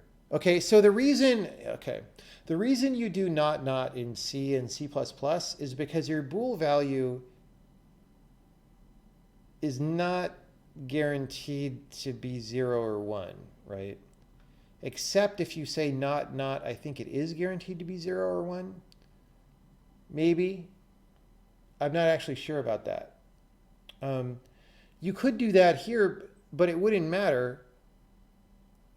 And anyway, you'd still have a Boolean at the end of that. Like you still have to cast it to an integer. Because it's not legal to add a bool to an integer because we're strongly typed. Would it be simpler if you packed the myarg struct in a predefined parse args struct that you can return instead of the tuple return? I'm not sure it would be better. I'm just not used to having functions with many arguments and many return values. Yeah, I mean, I'm not sure. Like once we get up to about 4 return values, it starts feeling like a lot to me. Like 3, I'm like, okay. But by the time you're at 4, yeah, I don't know, right? Would I want to pack this in with the other things? Maybe not, because the reason is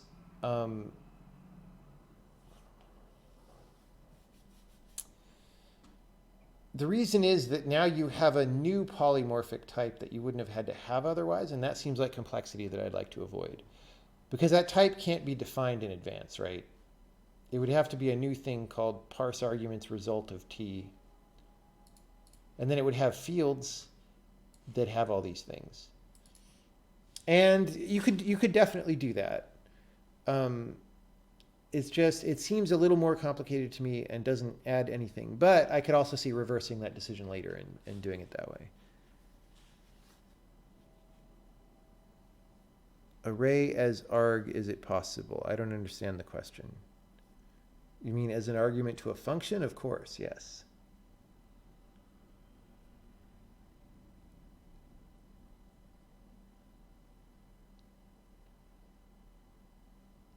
Is 4 the current limit? No, I mean, I have some functions with more return values than that. It's just, there's definitely at some point where I turn things into a struct. Like by 7, I definitely turn it into a struct. But by 4 or something, like, there's other ergonomic factors, though. Part of it is what happens when you're writing the procedure. So, you know, here I have 2 return points in this procedure. We used to have more. And you have to, like, return all of these things. And the reason is these things that we're returning, like for fail states, you're usually fine if you return defaults for all of these, right? Because, like, you know, if success is false, maybe you shouldn't care about these. Although maybe you do. Maybe you care about what was set before we failed or whatever. I don't know. But for something like this, what I'm trying to say is, you know, we have default return values in the language, right? So you could, like, your return values could be simpler, and then you could tack more things on the end. And as long as they have default values, you don't have to return them, right? And so your fail cases don't need to think about that. That works really well when they're like integers or floats or strings or something. But if it's like an array, I mean, I could default that to an array literal, I guess. I've never tried that. I'd actually, that's kind of asking for a compiler bug simply because I've never tried it. It might work. But like this, we would have to have some expression that says equals default of the thing, or like there's no way to put a default value on this without making a procedure, a polymorphic procedure that returns this, a default value of this type, and then run directiving that. And then, like I said, I don't think that we handle struct returns from run right now.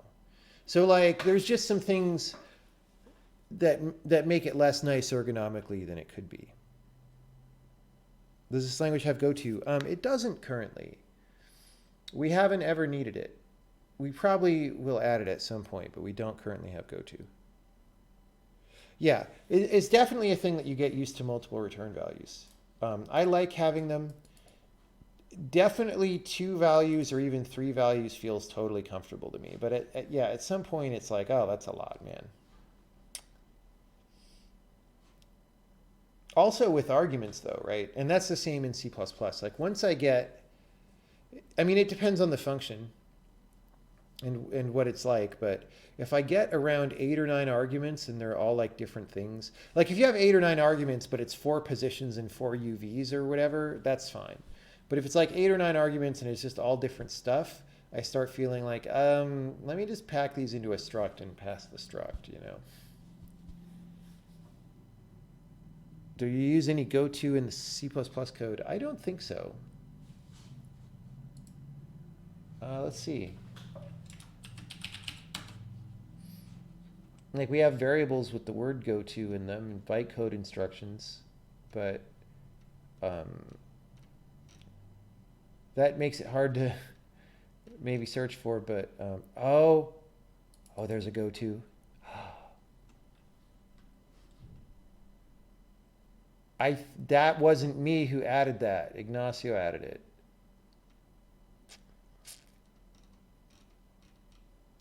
I don't think I like. Why? You're inside a while loop. Oh, because break. The only reason we need this is because break would break from a switch statement instead of the frickin' loop. This is just a flaw in C++, right? That you overload the keyword for both things, and sometimes you want them both.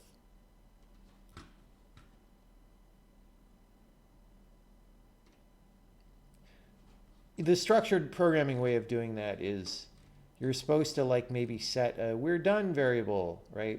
And check it here. But I mean, anything that this is in the parser, which we want to be fast, so I don't know.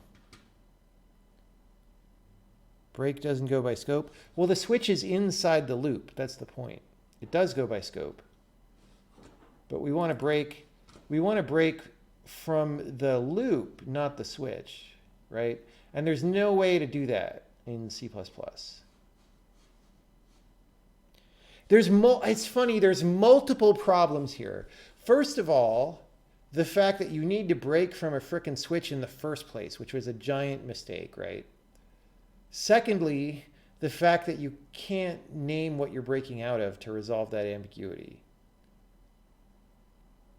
At least 2 levels of thing wrong.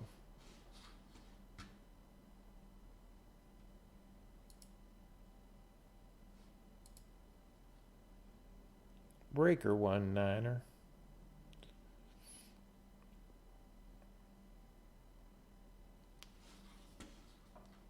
Okay, so I think I'm going to warm up some water. We'll see if there's any questions.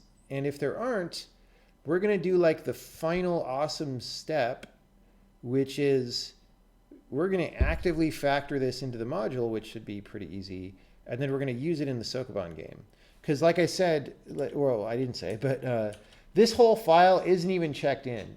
If my computer had crashed last night and erased the hard drive, I would have had to watch the VOD and type all this over. So on topic questions while I heat up some more liquid, and then we can do the last step.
Why the hate for single character flags? Because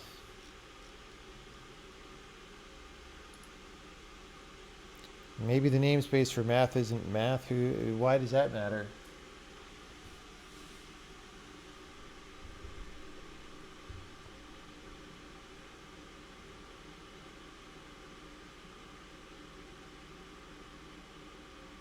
What is the best reason for compile time code execution? Well, everything we did today would not be possible without compile time code execution. Just go back and watch this stream if you missed it.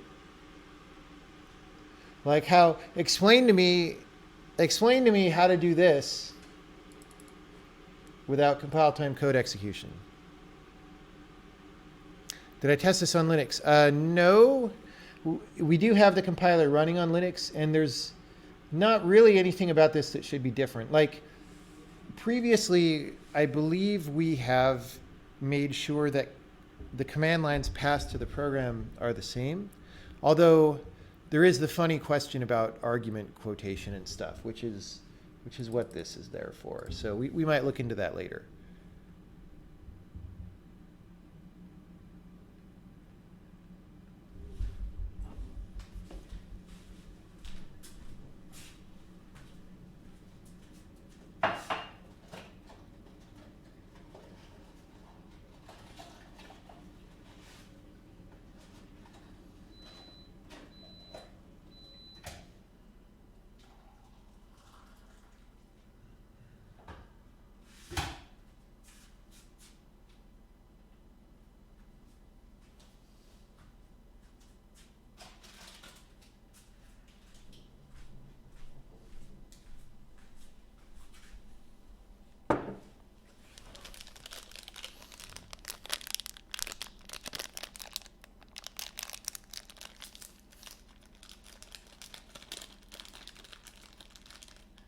Will I be at Handmade Seattle? That is unknown at this time.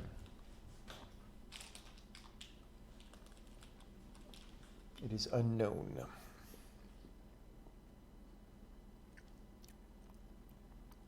Will the streams and yesterday's be on YouTube? Yes, hopefully.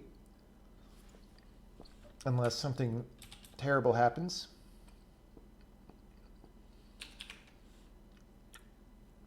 Okay, what should we call the module that does this? I was thinking like command line, but that might be too general. Could say command line arguments, but then people might never use it because it's too much typing.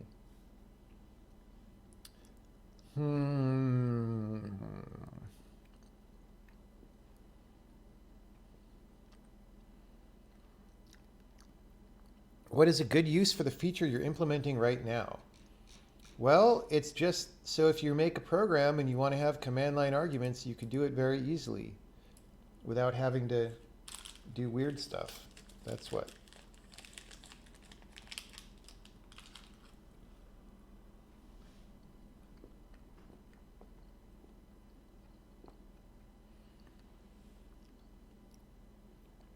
Have we found any bugs or weirdnesses when using LLVM as our backend? Not really, just that it's slow.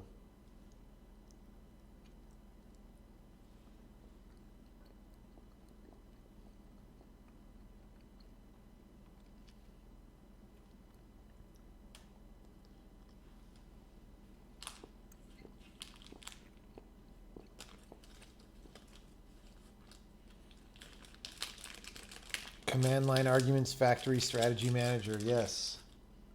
Great idea.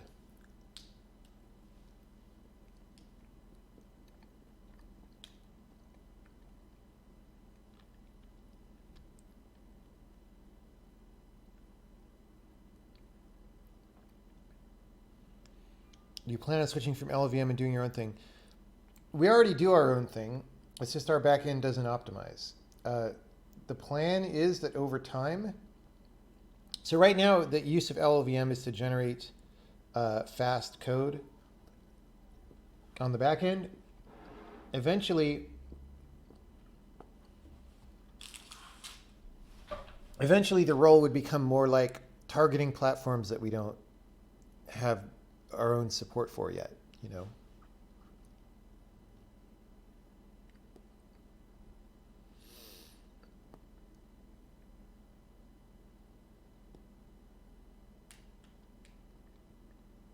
Okay, I'm just going to call it command line for now because I don't have a better idea. And we can rename it later if we want to. So I'm going to get all this stuff.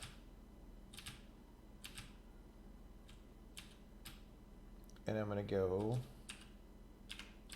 into modules, command line, single file. And this stuff is going to be in file scope. In fact, a lot of this is going to be in file scope. I'm going to want to document this a little bit. That's going to be a thing. And then everything down here is going to be scope file, I think. None of that is user level. All right. So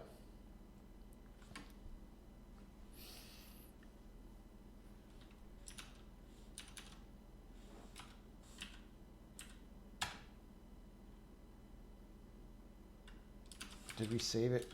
Nope. So first we want to see it not compile because it doesn't know what parse arguments is, right? So import command line. Ding, ding, ding. Ding, ding, ding. So that's great.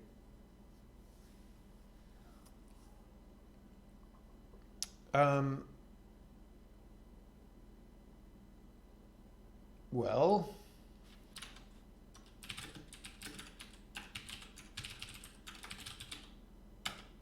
there we go.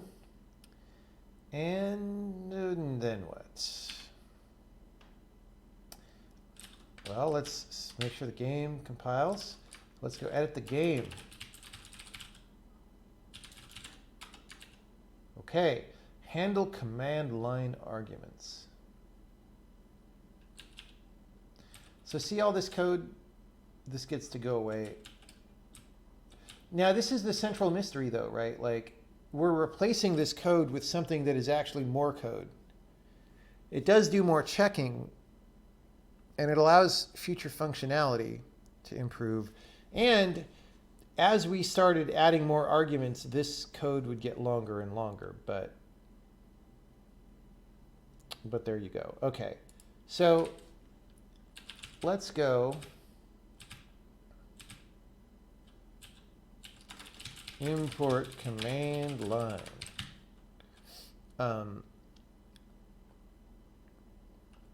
And then what are we going to have? We're going to make a thing. It doesn't have to be called myArguments, but whatever.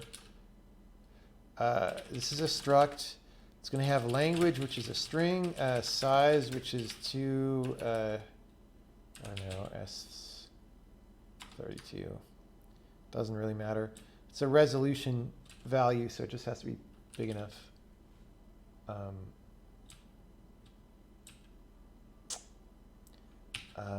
No vsync.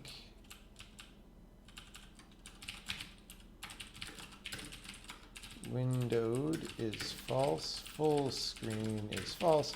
That's all the arguments that we have, right? And so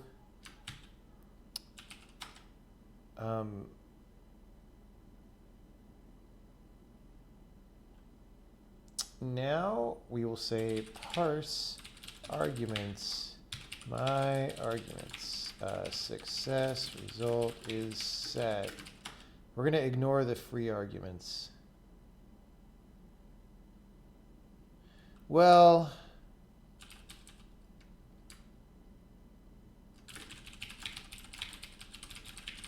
we'll just say false for now. Okay. So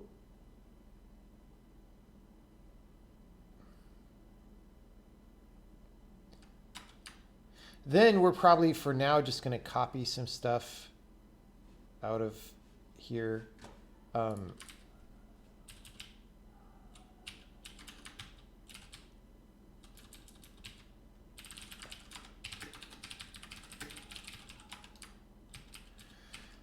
Result.language, like why do we have a different global if this is already in a global? Well, we probably don't need it, right?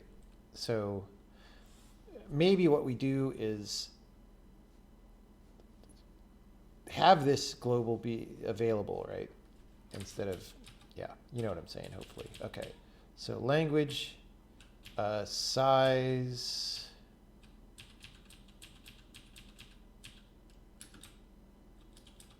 okay. So for that, we say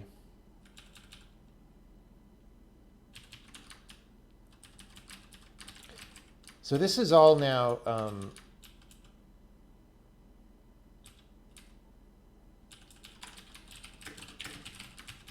this is all very application specific, right? This is the kind of thing that you could try to shove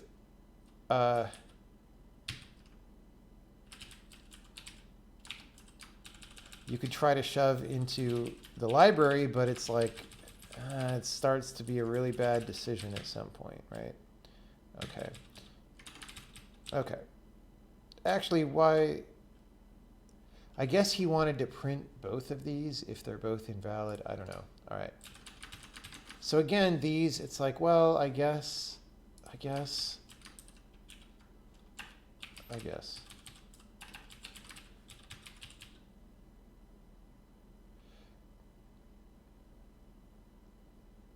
Okay, and then remember this.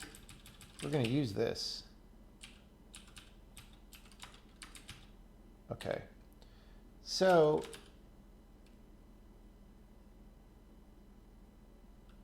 if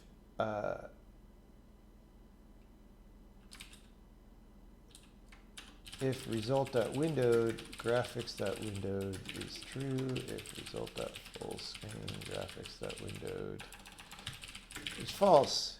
So I have to say, I do like this a lot better. Just as the user level experience, this is way better.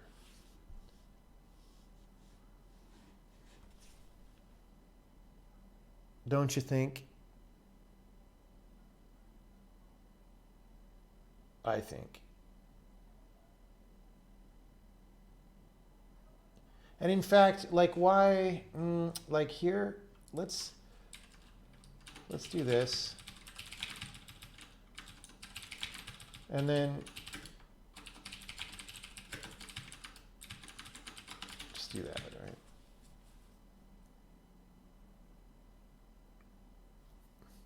Like this is more about what the actual information and less about the cruft of manipulating arguments. Which may have had like there may have been like, you know, argument indexing bugs that we hadn't noticed yet in the version of the code that was here. Imagine one day that resolutions get so large that they don't fit in U32s anymore. Oh, come on, man. 4 billion pixels is enough for anyone. Size not declared. Oh, this is, right, this is result. You know what?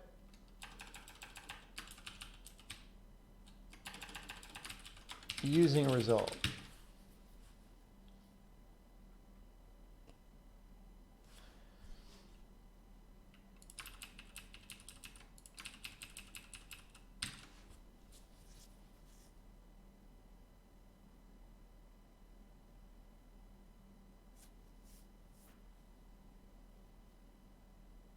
I believe I forgot vsync. I did. And I've deleted whatever we set. Let's go look.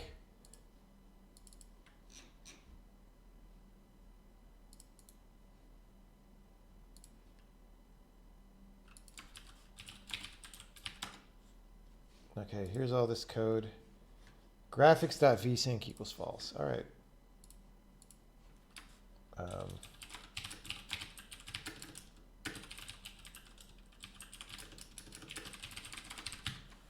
Great.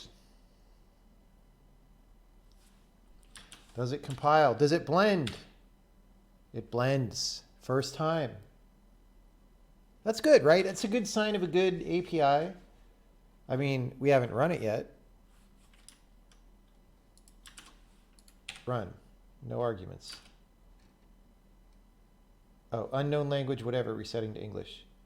We didn't do that before. Oh, because we only, right. So if is set.language, the language string is language, right?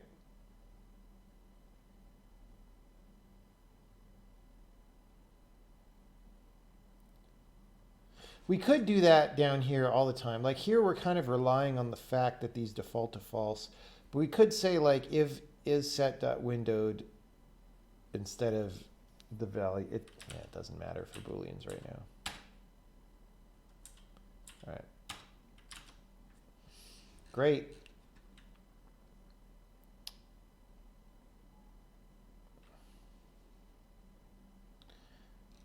Okay, so we did the same thing with size, right? So we didn't set the size. So we don't actually want to do this. So we want that. All right. So we didn't get it 100% correct the first time. But still, I think if I was used to using it, I probably would.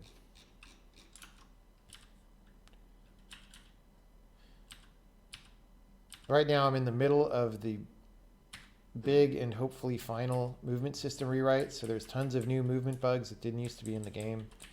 We'll probably do a fun stream about that soon.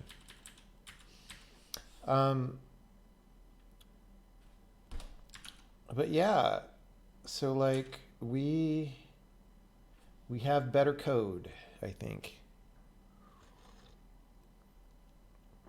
How straightforward would it be for different libraries to specify arguments independently and have them all collected into the arguments struct?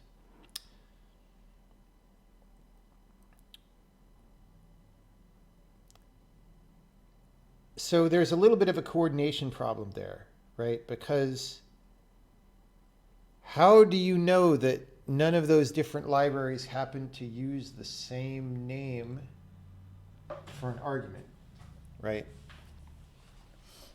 And if they did, how do you resolve that? That's the actual annoying problem. Because you could definitely, instead of having a my arguments struct just like this, you could make one. So right now you would have to use a little bit of metaprogramming to make one that like flattens out all the members, because we don't do structs within structs right now. But we could allow that and just say that we do all the substructs. Something like that.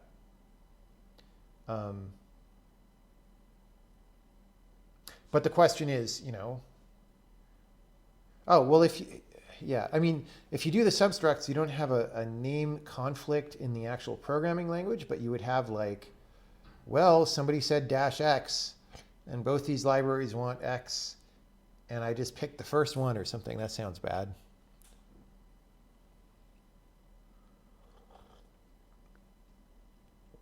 That would be a compile error, presumably. Yeah, I mean, definitely making a compile error is better than letting it be a silent bug, but you actually, the difference between writing some open source bullshit and like something that people could use is that you have to give people a reasonable way to solve the problem when that bug happens, right? Or when that conflict happens. Like, oh, I'm using two libraries that want the same option. I need to use both of the libraries, right? And both of those libraries want their variables to be named specific things. I mean, I guess I could make a struct with most of the same names, but like one different name, and then do the renaming or like cast it. I don't know. Maybe this particular case is not that bad. But the point is that you have to actually solve the problem, right? It's better to detect the problem and fail than to not detect the problem and silently fail. Like, it's way better to detect the problem and tell people there's a problem. But what you really need to do, the way you get work done in the world, is by solving the problem. And that's what a lot of people never do. So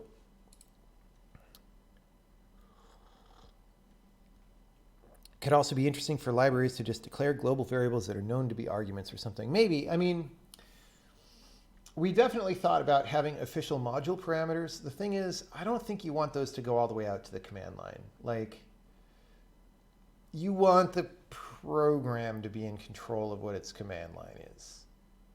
You don't want like libraries that it links to be in charge of that.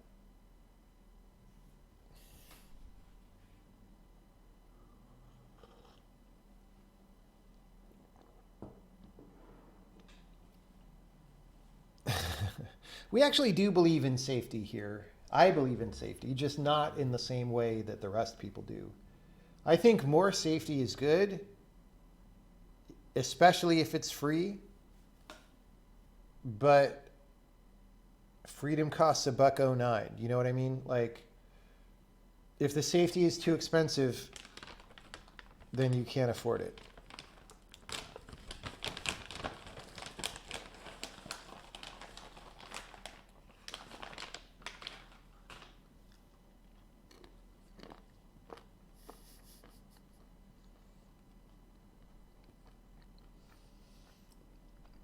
Well, this is everything that I wanted to do. Like,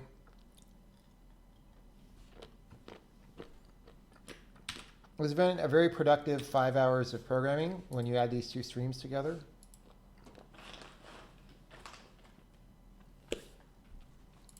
Definitely this isn't 100% of what we might do. We have some incompletes here. Oh, we got to document this. But we have some incompletes here. But that's okay. I don't feel the need to do all these right now. There are higher priority things now. I just wanted to see, like, the main point of this right now was, let's do this metaprogramming exercise and see if it works, see how it works, and whatever. And it worked. We had a couple of minor stumbling blocks, like little compiler bugs. I think we had 2 or 3 of them. That's good. That means we will fix those. I mean, it's not as good as never having had them, but it's good to find them before users find them. So this is a highly successful experiment as far as I'm concerned. You know, maybe people will end up actually using this command line library. Maybe they won't, but we will provide it and we'll see. And so the next stream that I want to do will be similar in that it's metaprogramming, but we'll start doing like SOA packing of, you know, structs and stuff. So that'll work the same way as what we did here, where we generate some type that's like the SOA of some other type.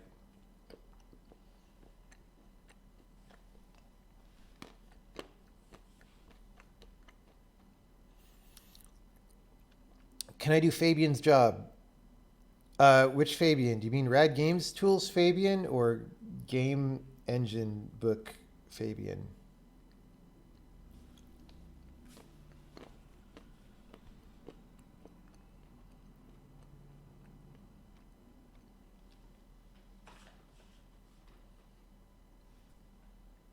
And the answer is probably not. Rad Game Tools Fabian? No, he knows lots of things I don't know.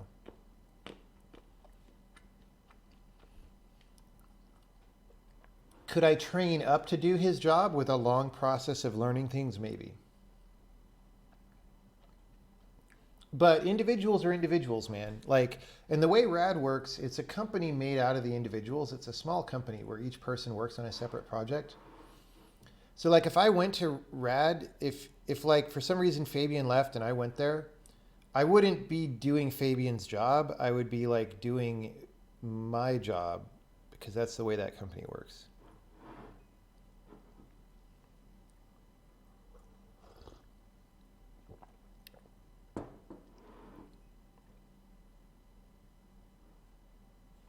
Okay, let's document this. Is set is a compile time generated type, the purpose of which, or that, let's just say that conveniently tells you which of your options were set by the user as opposed to which still hold default values. You could test against a default value, but what if the user explicitly set the value to the same as your default and you need to know that? If you don't care whether a user explicitly set any value, you can ignore this. If you do care, just reference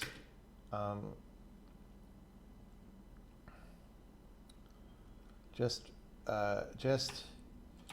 use the fields of isSet that are the same name as the field. Just use the correspondingly named fields isSet. I'm going to have to reorder this a little bit. For example, if your arguments struct is arguments is a struct, hello is an int, I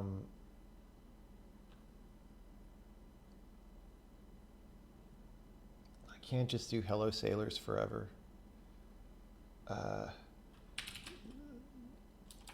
My is 3 string, friend is a float 64, right?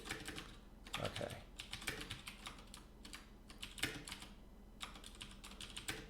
Then the generated isSet will look like this.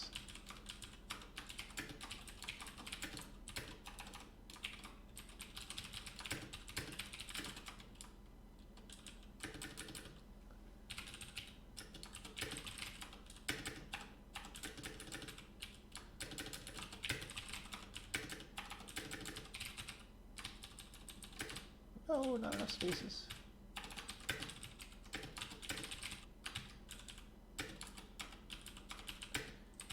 And these fields will be set to true if the corresponding values in arguments were set by the user.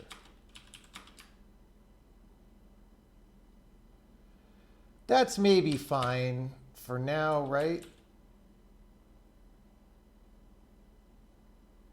That's kind of enough of an explanation. What is this 3-character goal?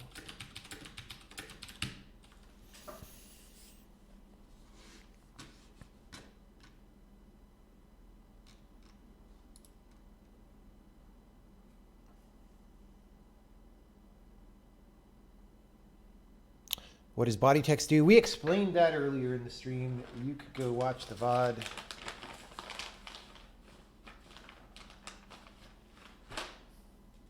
Anyway.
That's pretty explanatory, right? Right. Is there anything I'm missing that I could explain better?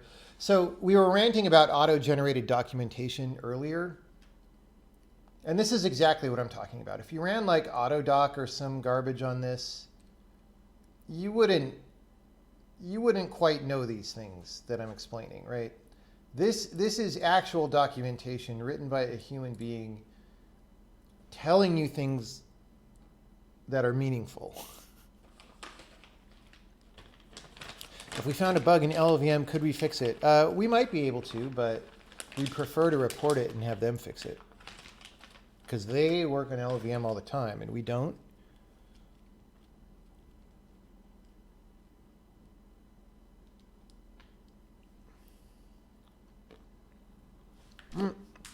I dropped a pistachio nut. That's what happens when you write documentation. You drop pistachio nuts.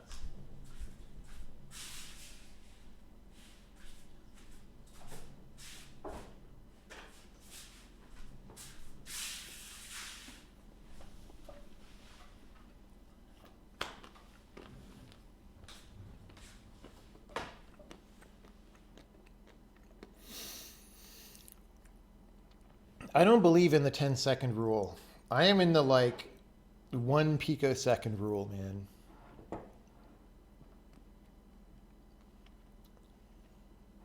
right, well, I'm not going to check in the game part of this yet because this movement system code is still in flight, and I believe it modifies some stuff in main where the argument parsing is. I don't want to try to juggle a partial check-in, but I will check in the command line library, which is most of the code that we wrote, provided I didn't modify the heck out of the compiler, but I don't think that I have. What's this? Aha, that comment that we wrote, and that. Okay, great. Add a module for nice parsing of command line arguments. You know what?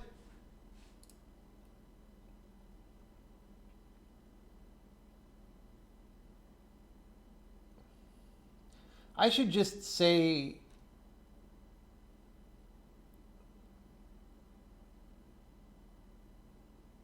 we should document this better later, because I explained this, but I don't like explain the whole how you use this thing. Yeah, we'll do that later. When we do a documentation pass. Uh-oh, out of date. Out of date. People are working on the compiler. It's terrible. All right. Let's make sure things still build. You never know. Why? Oh, was the game still running the whole time? All right. They do. Great.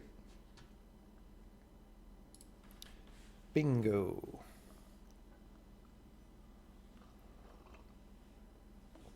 Eating off the floor is good for the immune system. Dude, living in San Francisco is good for the immune system. Would I be willing to make the function docs prettier, for example, using Markdown syntax? I mean, the thing is, Markdown is a little bit harder to read just raw, you know? But maybe. Like, I could see adopting that as a standard.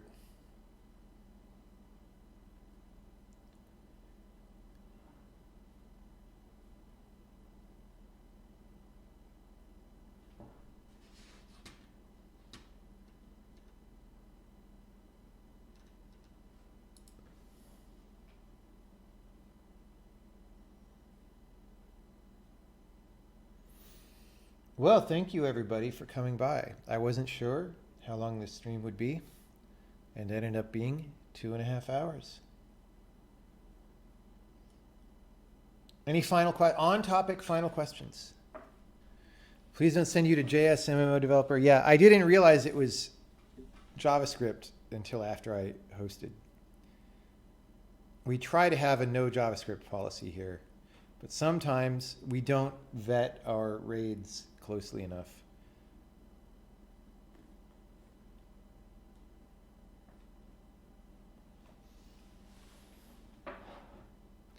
All right.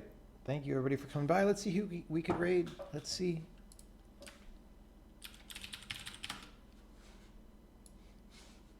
Let's see if you can learn the lesson. Oh, there's a Halloween marathon. We could raid the Halloween marathon. Let's not do that.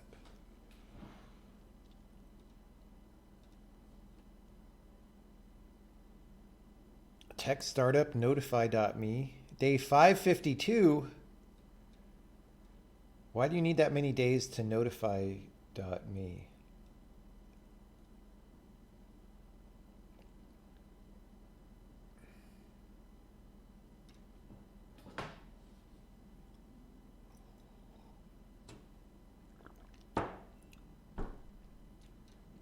NES Game Dev 6502 assembly.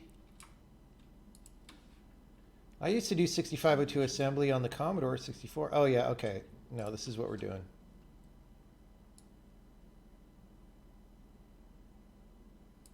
All right, thanks everyone for coming by, and I'll see you later.